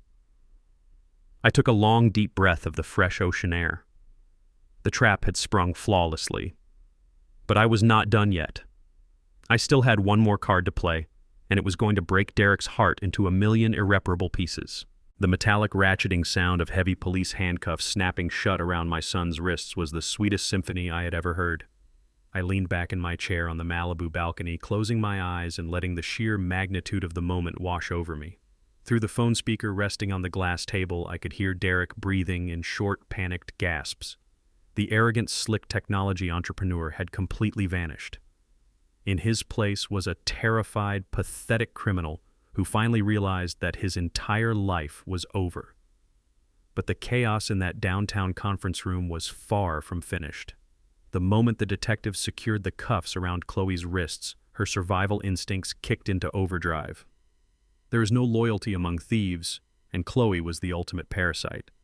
She realized instantly that the sinking ship was going down fast, and she desperately tried to throw her husband directly into the propellers to save herself. "You have to listen to me," Khloe screamed, her voice echoing shrilly off the glass walls of the office. Her tone completely shifted from arrogant outrage to the frantic, sobbing desperation of a professional victim. "I had nothing to do with this. It was all Derek. He is a degenerate gambling addict. He owes money to dangerous criminals. He forced me to go along with this. He bought the fake documents. He made me put the pills in the old man's soup. I was terrified of him. I am a victim of domestic abuse. You cannot arrest me for his crimes." I slowly shook my head. Her capacity for deception was truly boundless. She was perfectly willing to send the man she married to a federal prison for the rest of his life if it meant she could walk out the front door and keep her designer handbag. Derek let out a strangled, furious cry. "You lying snake," he yelled, his voice cracking with sheer disbelief. "You were the one who found the cash buyer. You were the one who researched the fake doctors. You bought the sedatives. You told me to forge the signature because you wanted the money for yourself." "Shut up, Derek," Khloe shrieked back at him. "You dragged me into your pathetic, miserable life. I never wanted any of this." "Enough," the lead detective barked, his booming voice instantly silencing their pathetic bickering. "You can both point fingers at each other from the back of the squad car. You have the right to remain silent. I highly suggest you start using it."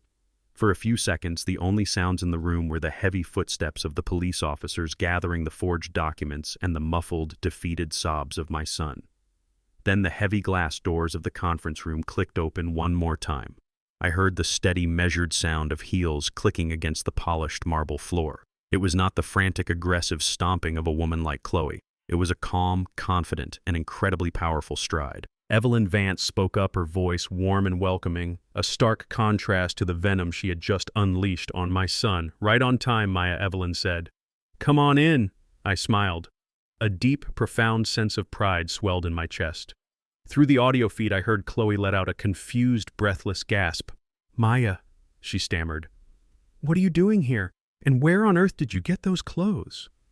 I did not need to be in the room to know exactly what my granddaughter looked like. When Maya had left my suburban house in the pouring rain, she was wearing a soaked, cheap university sweatshirt, looking completely broken and defeated by her father's betrayal. But I had sent her to Malibu with specific instructions and full access to a premium concierge account. I knew that when she walked through those conference room doors, she was not dressed like a broke, desperate college student. She was dressed in immaculate tailored designer clothing. She held her head high, radiating the quiet, devastating power of the Sterling family bloodline. She was Vivian's granddaughter through and through. Maya did not answer her stepmother. She did not even acknowledge Khloe's presence. She walked straight past the two criminals who had ruined her life and approached the lead detective, Officer Maya said. Her voice was not shaking. It was crystal clear and cold as ice. "My name is Maya Sterling. I am Derek's daughter and Nathaniel's granddaughter. My grandfather's legal counsel instructed me to bring this to you immediately." I heard the small, solid clink of a heavy metal object being placed onto the mahogany table. "What is this, miss?" the detective asked respectfully. "It is a high-capacity encrypted hard drive," Maya explained flawlessly. "Yesterday I discovered that my father had completely drained my $75,000 college trust fund to pay his illegal gambling debts. When I realized what he had done, I went back to their house to pack my belongings. While they were busy trying to drug my grandfather, I logged into the administrative portal of their smart home network." Derek let out a quiet, horrifying groan. He suddenly realized the fatal flaw in outfitting his entire house with voice-activated smart speakers and internet-connected security cameras. "My father is supposed to be a technology entrepreneur," Maya continued, her voice dripping with absolute disdain.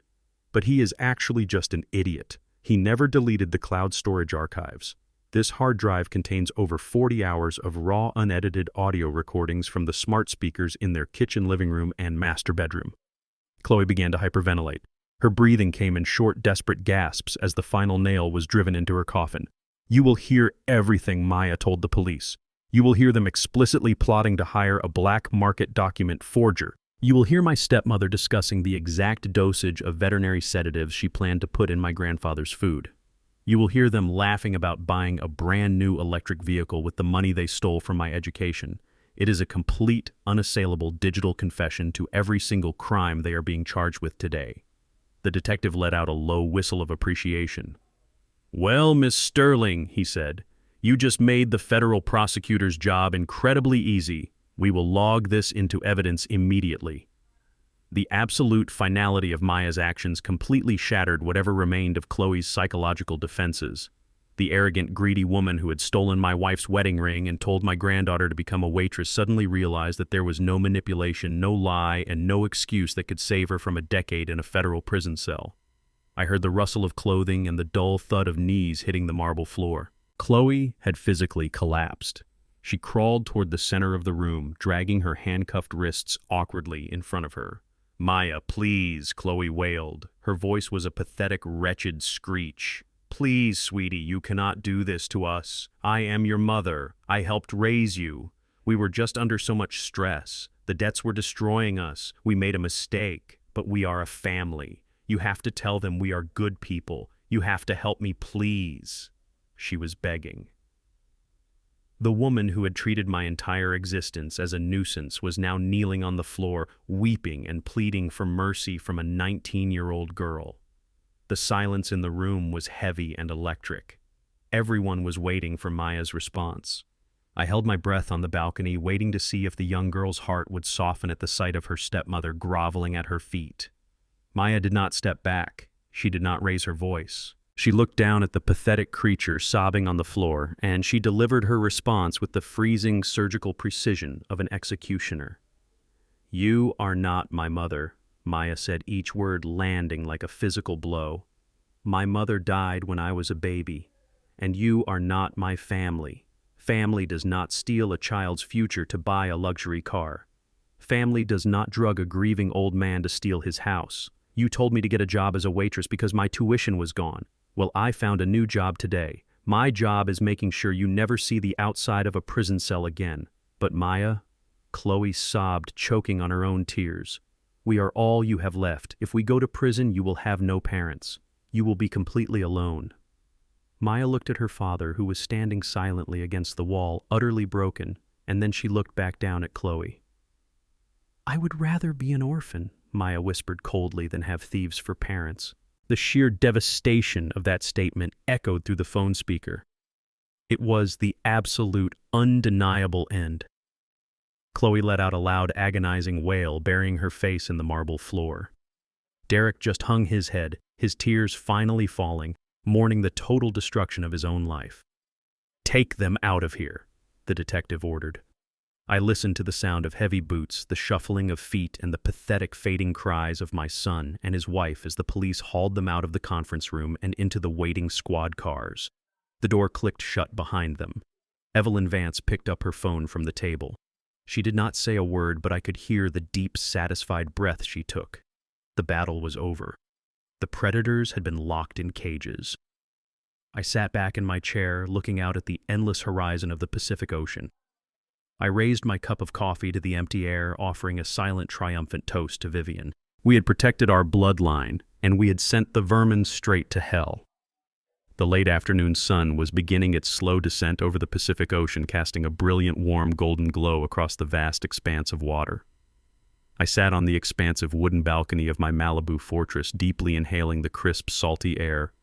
I had permanently discarded the faded, worn corduroy jacket I had used to play the role of the broken, demented old man. Now I wore a crisp, tailored white linen shirt, the sleeves rolled up to my forearms. In my right hand I held a heavy crystal tumbler filled with a generous pour of 20-year-old premium bourbon. The ice clinked softly against the glass, a rhythmic, soothing sound that perfectly matched the crashing of the ocean waves on the private beach below. I was not alone in my triumph. Evelyn Vance, my brilliant and ruthless attorney, sat across from me at the circular glass patio table, sipping a glass of sparkling water. She looked entirely relaxed, the sharp tension of the downtown sting operation completely washed away from her posture. Standing by the balcony railing, looking out at the horizon with a look of profound peace on her young face, was my granddaughter Maya. She was finally safe. She was protected. And her university tuition was already fully paid for the next 4 years, wired directly from the corporate trust that morning. The serene silence of our victory was suddenly interrupted by the sharp, persistent ringing of my cell phone resting on the glass table. I slowly lowered my glass and glanced at the bright screen. It was an automated caller identification from the Los Angeles County Central Holding Facility. I took another slow, deliberate sip of my bourbon, savoring the rich, smoky burn in my chest. I looked across the table at Evelyn. She gave me a slight knowing nod, a shark acknowledging the blood in the water.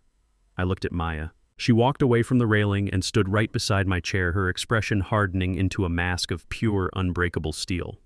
I pressed the green button and activated the speakerphone, turning the volume all the way up so the sound would carry clearly over the ocean breeze. An automated voice announced that this was a collect call from an inmate at a federal holding facility. I accepted the charges.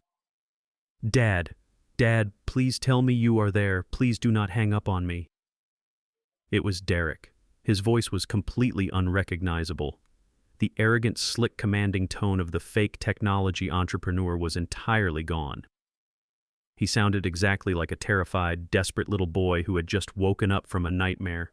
Through the high-definition speaker, I could hear the loud, chaotic background noise of the county jail behind him. The heavy slamming of solid iron doors, the aggressive shouting of guards, the harsh, unforgiving reality of the concrete cage he was currently locked inside. "Dad, listen to me." Derek pleaded, his words rushing out in a frantic, sobbing stream. "You have to call off your lawyer. You have to tell the police this is all a massive misunderstanding. They took my shoelaces, Dad. They took my belt. They put Khloe in a different transport van, and she is telling the detectives that I forced her to do everything.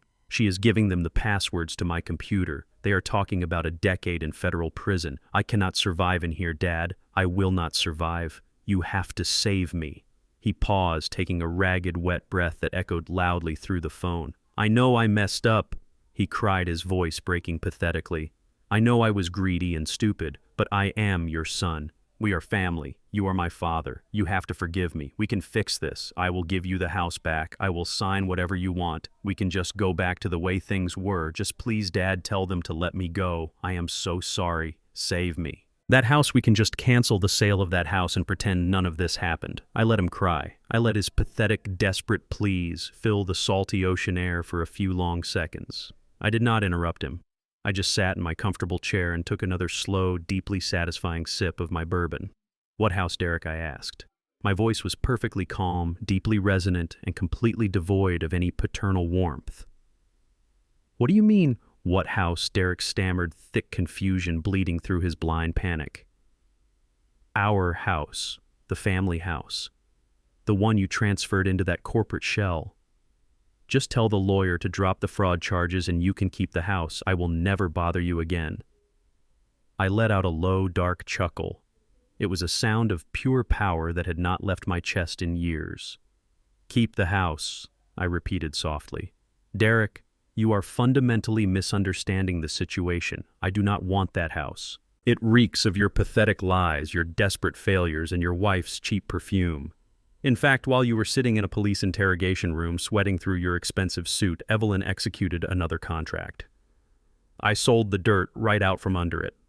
I sold the entire suburban lot to a commercial demolition company. They are tearing it down to the foundation next month to build a concrete parking garage." I heard a sharp, painful intake of breath on the other end of the line. "You sold the house!" Derek gasped. "But where are you going to live? You are an old man. You have nowhere else to go. You have no money." "No money," I echoed, shaking my head even though he could not see me. "Derek, you have spent your entire adult life underestimating the people around you. You underestimated your daughter. You underestimated me. But your biggest, most fatal mistake was underestimating your mother." The line went dead silent, save for the mechanical buzzing of the prison ventilation system in the background. Vivian was brilliant. I continued, my voice taking on a heavy, commanding authority that pinned him to the floor of his cell. "While you were running around the city losing thousands of dollars on illegal sports bets, pretending to be a genius, your mother was quietly investing her money. She knew exactly what you were. She knew the second she was gone, you and your wife would try to pick my bones clean, so she built me a fortress.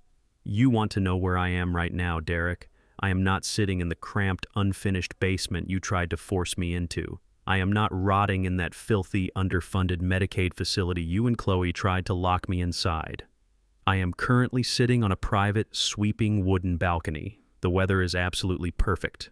I am wearing a crisp white linen shirt. I am drinking a 20-year-old bourbon that costs more than your monthly car payment. And I am busy watching the sun set over the Pacific Ocean from the terrace of your mother's $8 million beachfront estate in Malibu. I heard a choked, guttural sound come from the phone. It was the sound of a man's mind completely snapping in half. 8 million. Derek whispered, his voice completely devoid of life, sounding as if all the oxygen had been punched out of his lungs. An estate in Malibu. Yes, I confirmed, letting the absolute devastation of reality crush him into dust. Your mother left behind an empire, Derek. An absolute empire. And she left it entirely under my control. If you had just been a decent man, if you had just grieved your mother with respect, if you had just treated me like a human being instead of a disposable burden, this entire empire would have eventually been yours. You would have inherited more money than you could ever spend in a lifetime. But you could not wait, could you? Your greed was a disease that completely blinded you. You traded a multi-million-dollar future for a few $1,000s in stolen jewelry and a fraudulent real estate scam. You tried to throw away the king without realizing the queen had already handed me the entire kingdom. And by the way, I added, looking up at my granddaughter who was staring at the phone with cold, unforgiving eyes. Maya is standing right here next to me. She is moving into the guest wing tomorrow. She is going to finish her degree at UCLA without a single penny of debt because the Malibu Trust Fund is paying for everything. Your daughter is going to live the life you threw away. I heard Derek drop the heavy plastic prison phone. It clattered loudly against the metal wall of his holding cell. Then through the speaker I heard the raw, agonizing, animalistic scream of a man who realized he had just burned his own winning lottery ticket. It was a scream of pure, absolute, irreversible despair. He wept violently, screaming my name, begging me to pick the phone back up, begging the guards to let him call me again, pleading for a second chance that he absolutely did not deserve. I did not say goodbye. I did not offer a single word of comfort or closure. I simply reached out with my free hand, pressed the red button on the screen, and terminated the call.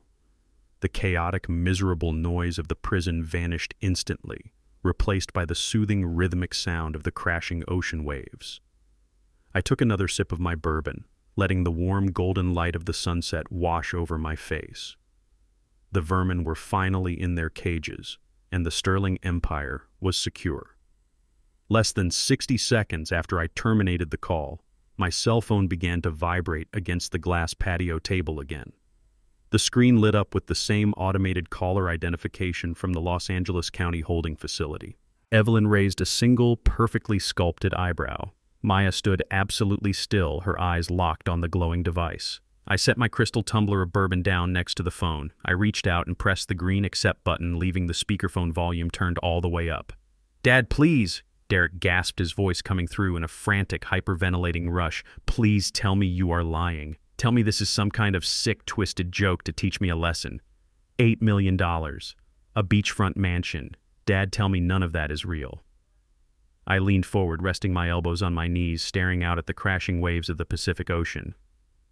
"I am not making anything up, Derek," I said. My voice was perfectly flat, completely devoid of any sympathy.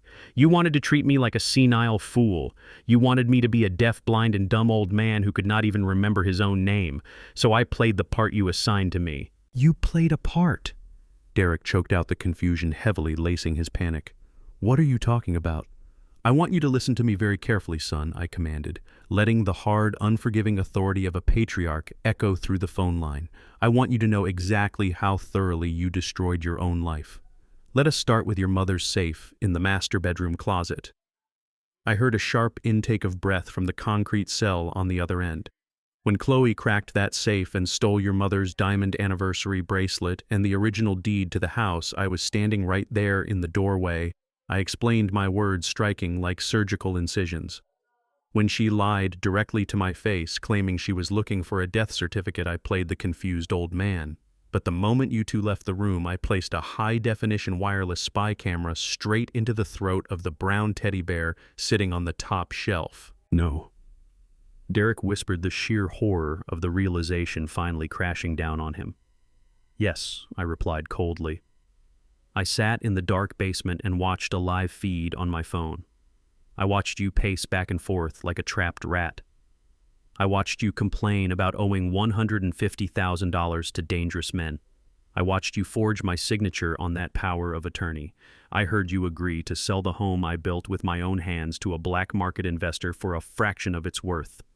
"Dad, I did not want to do it," Derek sobbed, the sound of his weeping echoing pathetically over the ocean breeze. "The men I owed money to, they were going to hurt me. I was desperate. Khloe was in my ear, pushing me to take the cash. Do not blame your wife for the rot in your own soul," I snapped, cutting off his miserable excuses. "I knew exactly what you were doing. Did you really think I believed that man in the cheap wrinkled suit you brought through the back door was a real medical specialist? I gave him the wrong year on purpose just to get the fake certificate in your hands. And those heavy blue sedatives Khloe tried to force down my throat in the paper cup. I hid them in my cheek and flushed them down the toilet the second you turned your backs." The silence from the jail cell was absolute. Derek was completely paralyzed by the realization that every single move he had made was monitored, countered, and weaponized against him. "But Khloe could not just leave it at sleeping pills," I continued, my voice dropping to a dangerous, lethal register. "She brought me a bowl of chicken soup the next evening. I took a sample of that broth. I walked out the side gate, caught a private car, and took it to an independent toxicology laboratory downtown. Do you know what they found in that soup, Derek?" "I did not know about the soup, Dad. I swear to God I did not know about the soup," Derek screamed, his voice cracking into a high-pitched wail of pure terror. "They found a massive, highly illegal dose of veterinary-grade tranquilizer," I stated, ignoring his pleas completely. "A dose high enough to stop my 74-year-old heart in my sleep. You were not just stealing my real estate. Your wife was actively attempting to murder me, and you were completely complicit." "I am so sorry," Derek wailed. The sound of him heavily hitting his head or his hands against the concrete wall of his cell echoed through the receiver. "I am so sorry." Even then, I said, my tone as freezing and relentless as a winter storm. "Even knowing all of that, I was just going to let the local authorities handle you. I was going to let you go to a regular state prison for fraud." But then my granddaughter showed up at my front door, soaking wet from the rain, crying her eyes out. I looked up at Maya. She was staring at the phone, Her jaw clenched so tight a muscle ticked in her cheek. She did not shed a single tear for the man on the other end of the line. "You stole her college fund, Derek," I growled, letting the pure, unadulterated disgust bleed into my words. "You stole $75,000 from your own flesh and blood to pay for your degenerate sports bets and a luxury electric car for your greedy wife. You told her to go be a waitress. Dad, please. I was going to pay it back," Derek begged, his voice reduced to a wet, pathetic whimper. I handed Maya the keycard to this Malibu estate that very morning. I told him, delivering the final crushing sequence of blows. I told her to pack her bags and drive straight to the ocean. And while you were begging your loan sharks for one more day and sweating through your suit in that title company conference room, the Sterling Corporate Trust wired her full tuition payment directly to the university. "Her future is completely secured. Yours is entirely erased." Through the speaker, the sound of Derek weeping was raw and animalistic. It was the sound of a man who was spiritually and psychologically bleeding to death. "I want you to do the math, son," I said, leaning closer to the phone, making sure every syllable pierced his brain. "I want you to understand the exact price of your arrogance. If you had just been a decent man, if you had just been a loyal son, if you had just held my hand and grieved your mother with respect, this entire empire would have eventually belonged to you." The weeping on the other end of the line suddenly stopped, replaced by a sharp, suffocating gasp. Vivian left me in control, but she set it up so that the $8 million trust, this beachfront mansion, and all the corporate holdings would transfer to you upon my death. I revealed, twisting the knife as deep as it would go. You were the sole heir to a massive fortune. You traded generational wealth for 50,000 dirty dollars. You threw away an empire for pennies. "No," Derek breathed out.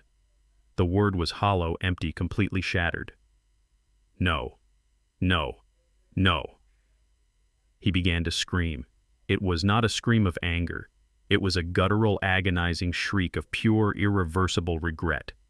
It was the sound of a man looking down at his own hands and realizing he had set his own winning lottery ticket on fire.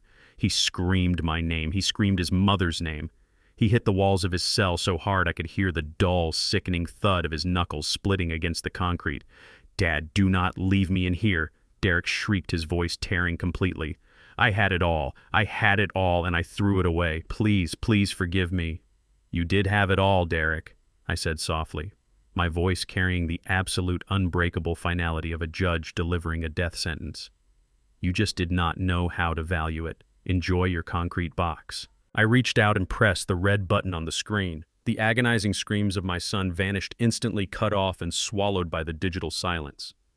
I picked up my crystal tumbler, leaned back in my chair, and took a long, smooth sip of my bourbon. The sun finally dipped below the horizon, painting the Malibu sky in brilliant shades of violet and gold. The air was clean, the estate was quiet, and the transaction was permanently closed. The federal courthouse in downtown Los Angeles was a massive cathedral of justice built of cold marble and heavy oak. I walked through the towering double doors, not as the frail, shuffling old man my son and his wife had tried to throw away, but as the true patriarch of the Sterling family. I wore a bespoke charcoal gray suit tailored perfectly to my broad shoulders. A heavy, solid gold watch, a precious gift Vivian had bought for my 60th birthday, rested elegantly on my left wrist. Beside me walked my granddaughter, Maya. She looked sharp, powerful, and impeccably professional in a tailored navy blue dress. We walked with the quiet, devastating confidence of people who held all the cards. We took our seats in the front row of the gallery, sitting directly behind the prosecution table, where my ruthless attorney Evelyn Vance was meticulously organizing her thick legal files. Across the room, sitting at the defense table next to her highly paid lawyer, was Khloe.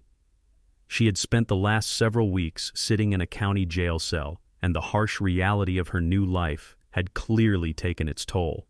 Her expensive blonde hair was flat, lifeless, and showing dark roots. She wore a drab, oversized beige blouse designed specifically to make her look small, fragile, and utterly harmless. When the bailiff called her name, she practically limped to the witness stand, placing a trembling hand on the Bible to swear an oath she had absolutely no intention of keeping. Her defense attorney, A sharp-suited shark whose massive retainer had likely drained the very last of Khloe's hidden accounts began his gentle line of questioning. Khloe immediately turned on the waterworks. It was a masterful, sickening performance. She sobbed softly into a tissue, painting a vivid picture of absolute terror and victimhood. She claimed that my son Derek was a violent, unpredictable gambling addict who ruled their home with an iron fist. She told the jury that she lived in constant fear for her physical safety. She swore under oath that Derek had forced her to participate in the real estate fraud, that he had dragged her into his criminal underworld entirely against her will. When her lawyer gently asked her about the highly restricted veterinary sedatives found in my chicken soup, Khloe let out a dramatic, breathless gasp. She covered her mouth with her trembling hands. She swore to the judge that Derek had handed her the bowl of soup and threatened to beat her if she did not serve it to me. She claimed she had absolutely no idea the food was poisoned. She said she loved me like a father and would never dream of hurting a helpless old man. I sat perfectly still in the gallery, my expression carved out of solid stone. Maya squeezed my hand tightly, her nails digging into my palm. We both knew the truth. We knew that Khloe was the true mastermind, the cold-blooded predator who had orchestrated every single detail of my attempted demise. Evelyn Vance stood up from the prosecution table. She did not raise her voice. She did not exhibit a single ounce of anger. She simply approached the witness stand with the terrifying, silent calm of an apex predator closing in on its prey. Evelyn started with the morning of my supposed eviction. She walked the jury and through the timeline, asking Khloe to confirm that she was absolutely terrified of her husband on that specific day. Khloe nodded enthusiastically, dabbing her dry eyes with her crumpled tissue. Then Evelyn projected a still photograph onto the massive television screen in the center of the courtroom. It was a high-definition image taken from the security footage outside the title company. It clearly showed Khloe holding her oversized designer handbag, looking furious and completely in charge. Evelyn asked Khloe if she remembered stealing a solid gold wedding band off the finger of a grieving widower that morning. Khloe stammered, her face instantly turning a pale, sickly shade of white. She tried to backtrack, claiming she was just keeping the jewelry safe for me because of my severe dementia, exactly as she had lied in my kitchen. Evelyn did not let her breathe. She asked the courtroom how keeping a precious family heirloom safe equated to pawning it at a high-end jewelry broker just 3 hours later. Evelyn produced the official pawn shop receipt bearing Khloe's undeniable signature. A heavy, uncomfortable murmur swept through the jury box. They were beginning to see the cracks in her fragile mask. But Evelyn was just warming up. Evelyn turned to the judge and requested permission to submit Exhibit A into evidence. It was a digital video file. The courtroom lights dimmed slightly. The large screen flickered to life. The high-definition night vision footage from my master bedroom began to play. The tiny wireless camera I had hidden inside the throat of Vivian's old stuffed teddy bear had captured everything with absolutely devastating clarity. The video showed Khloe walking into the bedroom completely alone. Derek was nowhere to be seen. The jury watched in stunned silence as Khloe aggressively and expertly cracked the combination to my dead wife's wall safe. They watched her greedily shove diamond necklaces and solid gold bracelets into her designer bag. Her face twisted into a nasty, triumphant, and deeply greedy smile. She did not look like a terrified, abused wife. She looked like a feral pig eating from a trough. But the footage did not stop there. The video skipped forward to the following evening. The screen showed Khloe standing in front of my bedroom vanity table. She was completely alone once again. The jury gasped audibly as the high-definition camera zoomed in on her hands. She was holding 2 massive blue capsules of veterinary-grade tranquilizer. With cold, calculated, and terrifying precision, she pulled a heavy metal paperweight from the desk and brutally crushed the pills into a fine powder. She then pulled a small ceramic bowl of chicken soup into the frame, swept the toxic powder directly into the hot broth, and stirred it slowly with a silver spoon. A chilling, cruel smile spread across her face. The courtroom speakers picked up the crystal-clear audio of her whispering to herself. "Sleep tight, old man." Her voice echoed through the massive room. The courtroom erupted into absolute chaos. Shocked murmurs turned into loud, furious gasps. The judge slammed his wooden gavel down repeatedly, demanding order in his court. I looked over at Khloe's defense attorney. The highly paid legal shark was staring at the massive television screen with his mouth hanging wide open. He slowly set his expensive pen down on the table. He leaned all the way back in his leather chair and rubbed his temples with both hands. He knew it was entirely over. There is absolutely no legal defense against high-definition video evidence of premeditated attempted murder. He was completely and utterly speechless. Evelyn turned off the screen and looked at Khloe. The woman on the witness stand was shaking violently. The fragile innocent victim act had completely disintegrated, burning away to reveal the monster underneath. The jury was staring at her with pure, unfiltered hatred. The judge leaned forward, looking down at Khloe from his high wooden bench. His face radiated absolute disgust. He informed her that the evidence presented was the most reprehensible, cold-blooded display of elder abuse and premeditated cruelty he had seen in his 30 years on the bench. He stated firmly that he would be directing the jury to consider the absolute maximum possible penalties for all charges. That was the exact moment Khloe's mind finally shattered. The crushing realization that she was going to spend the best years of her life locked inside a concrete federal prison cell completely broke her fragile sanity. She did not cry. She did not beg for mercy. For real. She exploded. Khloe leaped up from the wooden witness chair, her face twisted into a mask of pure feral rage. She pointed a shaking, aggressive finger directly at me sitting in the gallery. She began to scream, her voice tearing through the dignified courtroom in a hysterical, profanity-laced tirade. She cursed my name. She cursed my dead wife. She screamed at Maya, calling her a worthless, spoiled brat. She shrieked that we were all disgusting, that she deserved our money, that she was entirely entitled to the Malibu mansion, and that I should have died in that chair. The judge aggressively slammed his gavel, his voice booming over the microphone, ordering the bailiffs to immediately restrain the defendant. Two massive, heavily armed court officers rushed the witness stand, grabbing Khloe by the arms. She fought them like a wild animal. She kicked, she thrashed, and she spat at the officers, completely losing her mind as they dragged her away from the wooden box. Her venomous, hysterical screams echoed violently down the marble hallway long after the heavy oak doors swung shut behind her. I did not flinch. I did not look away. I just sat comfortably in my chair, adjusting the cuffs of my bespoke suit, feeling the absolute, unbreakable peace of total and complete victory. The air inside the federal courtroom was thick, heavy, and completely still. It was the kind of suffocating electric silence that only exists in the agonizing minutes right before a judge delivers a life-altering sentence. I sat perfectly upright in the front row of the gallery. The smooth, immaculate fabric of my bespoke charcoal gray suit was a stark, intentional contrast to the rough, scratchy orange prison jumpsuits currently worn by my son and his wife. Maya sat close beside me, her hand resting steadily over mine. There was absolutely no fear left in her young eyes, only a quiet, resolute anticipation. The jury had returned their verdict with blistering, undeniable speed. They had found both defendants guilty on all counts. Now it was time for the federal judge to determine exactly how many years of their lives would be confiscated to pay for their boundless greed.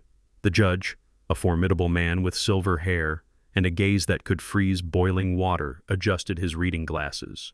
He looked down from his elevated wooden bench, focusing his absolute, unfiltered disgust directly onto Khloe. She was trembling so violently that her heavy metal handcuffs rattled loudly against the wooden defense table. The judge did not mince his words. He told the silent courtroom that in his entire 30-year career on the bench, he had rarely encountered a defendant so thoroughly devoid of human empathy. He recounted her crimes with surgical, devastating precision. The unauthorized purchase and malicious use of a highly restricted veterinary sedative. The premeditated, calculated scheme to chemically restrain and medically falsely imprison a grieving widower. The blatant theft of precious family heirlooms from a locked safe. The judge stated that her actions were not the result of a momentary lapse in judgment or the byproduct of a stressful financial situation. They were a calculated, malicious campaign of elder abuse and attempted murder driven by pure, unadulterated vanity and a sickening sense of entitlement. He declared that civil society needed to be permanently protected from a predator who wore the mask of a loving family member. With a heavy, resounding strike of his wooden gavel, the judge sentenced Khloe to 10 years in a maximum security federal penitentiary with absolutely no possibility of early parole. I watched Khloe completely disintegrate. The glamorous, arrogant woman who had once stood in my kitchen, mocked my supposed dementia, and stolen my dead wife's wedding ring right off my finger was entirely gone. She let out a hollow, suffocated wheeze, her knees violently buckling beneath her. If the two heavily armed bailiffs had not been firmly holding her arms, she would have collapsed entirely onto the polished courtroom floor. 10 years. She would spend the next decade of her life wearing an identical colorless uniform, eating institutional food and sleeping on a thin mattress inside a cold concrete box. Her designer handbags, her luxury electric car, and her desperate need to feel superior to everyone around her had completely evaporated into thin air. Then the judge turned his freezing, uncompromising gaze toward my son. Derek could not even look up. He kept his chin tucked hard against his chest, staring blankly at his shackled hands resting on the table. The judge's voice boomed through the microphone, echoing with righteous, undeniable fury. He addressed Derek not as a failed technology entrepreneur, but as a treacherous, cowardly son and a fundamentally broken father. He highlighted the egregious, highly illegal nature of the federal wire fraud. He spoke of the staggering audacity it took to forge a medical power of attorney in order to steal a corporate asset. But the judge reserved his harshest condemnation for the ultimate unforgivable betrayal. He admonished Derek for draining his own teenage daughter's college trust fund to pay off illegal underground gambling debts, leaving her to face a ruined future while he drove luxury vehicles. The judge told Derek that he had been given every possible advantage in life. He had been raised in a stable, comfortable home by loving, hardworking parents, and he had chosen to squander it all on a pathetic, hollow illusion of wealth. For the crimes of commercial real estate fraud, grand larceny, and conspiracy, the judge sentenced Derek to 8 consecutive years in federal prison. 8 years. The number hung in the air like a physical, crushing weight. Derek let out a quiet, pathetic, broken sob. His shoulders shook uncontrollably as the absolute finality of his ruined life crashed down upon him. He had traded his freedom, his family, and his future for a desperately foolish gamble, and he had lost absolutely everything. The judge officially adjourned the court. The heavy wooden doors at the back of the room swung open. The gallery erupted into a low murmur of hushed, shocked conversations, but my focus remained entirely on the defense table. The bailiff stepped forward, gripping Khloe and Derek firmly by their upper arms, preparing to march them through the secure side doors and directly into the transport vans waiting in the loading dock. Khloe was weeping hysterically, her face contorted in an ugly mask of pure misery. She did not look at me. She did not look at Maya. She was completely consumed by her own self-pity as the guards forcefully escorted her out of the room. She was gone, entirely erased from our lives. But Derek did not move immediately. He resisted the bailiff's grip just long enough to turn his head and look back at the gallery. I stood up from the wooden bench. I buttoned my bespoke suit jacket with a slow, deliberate calmness, and I walked down the short carpeted aisle until I was standing right at the low wooden partition separating the gallery from the defense area. We were only 3 feet apart. Derek looked at me, and it was like looking at a hollow, empty ghost. His eyes were violently bloodshot, swollen, and swimming in a sea of absolute crushing regret. The arrogance that had defined his entire adult life had been completely scooped out of his chest. He looked at my expensive tailored suit, the heavy gold watch gleaming on my wrist, and the unbreakable, towering posture of a man who securely held the keys to an $8 million empire. He looked past me and saw Maya, his own flesh and blood, standing tall and proud, fully supported and protected by the boundless wealth he had tried so desperately to steal. The tears spilled over Derek's eyelashes, tracking down his pale, sunken, unshaven cheeks. His chest heaved with a ragged, heavy sigh. He opened his mouth, his voice trembling so badly he could barely form the syllables. "I could have had it all, could I not?" Dad, Derek whispered. It was a pathetic, agonizing realization. He was a man standing in the dirt, looking up at the golden gates of paradise right as they slammed permanently and irreversibly shut in his face. He finally understood the true magnitude of his inheritance and exactly what his impatience had cost him. I did not feel a single ounce of pity. I did not feel the paternal urge to reach out and comfort him. The trembling, crying man standing in front of me in an orange jumpsuit was not my son. My son had died the very day he handed his wife the keys to my destruction. I looked him dead in the eyes. I let a small, calm, and perfectly peaceful smile touch the corners of my mouth. "You did have it all, Derek," I replied, my voice steady, smooth, and echoing with absolute unbreakable finality. "You just did not know how to value it." I held his gaze for one more second, watching the devastating truth of my words completely shatter whatever microscopic fragment was left of his spirit. He dropped his head, letting out a low, miserable wail as the bailiff finally pulled him away. Then I turned my back on him forever. I offered my arm to my beautiful granddaughter, and together we walked out of the courtroom, leaving the condemned man to be dragged away into the dark, stepping forward into the bright, sunlit freedom of our new lives. 6 months have passed since the heavy oak doors of the federal courtroom slammed shut on the darkest chapter of my life. I am sitting on the sweeping wooden balcony of my Malibu estate, watching the morning sun scatter millions of diamonds across the surface of the Pacific Ocean. The crisp, salty breeze fills my lungs, carrying with it a profound, unbreakable sense of peace. I take a slow sip of my dark roast coffee. My hands are perfectly steady. The frail, trembling old man who shuffled around that suburban kitchen in a faded corduroy jacket is entirely gone. He only existed in the greedy imaginations of the people who tried to destroy him. The sliding glass door behind me opens with a soft whisper. I turn around and smile. My granddaughter Maya steps out onto the terrace. She is carrying a leather backpack over her shoulder, dressed sharply for her morning lectures at the university. The transformation in her over the past 6 months has been nothing short of miraculous. The terrified, heartbroken 19-year-old girl who stood soaking wet in my hallway, sobbing over her stolen future, has completely vanished. In her place stands a remarkably strong, confident, and brilliant young woman who fully understands the true value of loyalty and family. "Morning, Grandpa," she says, leaning down to kiss my cheek. The ocean breeze catches her hair and her eyes are bright and clear. "Are you ready for your exams?" I ask, setting my coffee cup down on the glass table. She smiles, a genuine, radiant smile that reminds me so much of my late wife. "More than ready," she replies confidently. "And I wanted to tell you that the financial aid office called me yesterday. They confirmed that the entire tuition for my senior year has already been successfully processed by the trust fund. I do not have to worry about a single penny." I reach out and gently squeeze her hand. I set up an ironclad trust fund entirely in her name the very week the trial concluded. It is fiercely protected by Evelyn Vance and a team of corporate accountants. Nobody can ever touch her future again. "You just focus on getting those perfect grades, Maya," I tell her warmly. "Your grandmother and I always knew you were destined for absolute greatness. We just made sure the path was cleared for you." She squeezes my hand back, her eyes shining with deep gratitude, and then she turns and heads out the front door. A few minutes later, I hear the smooth engine of her car pulling out of the private gated driveway, heading toward the coast highway. She is driving toward a brilliant, unburdened future. I sit back in my chair and let the silence of the massive house wash over me. It is not an empty, lonely silence. It is a warm, comforting stillness. I think about the life we left behind in the suburbs.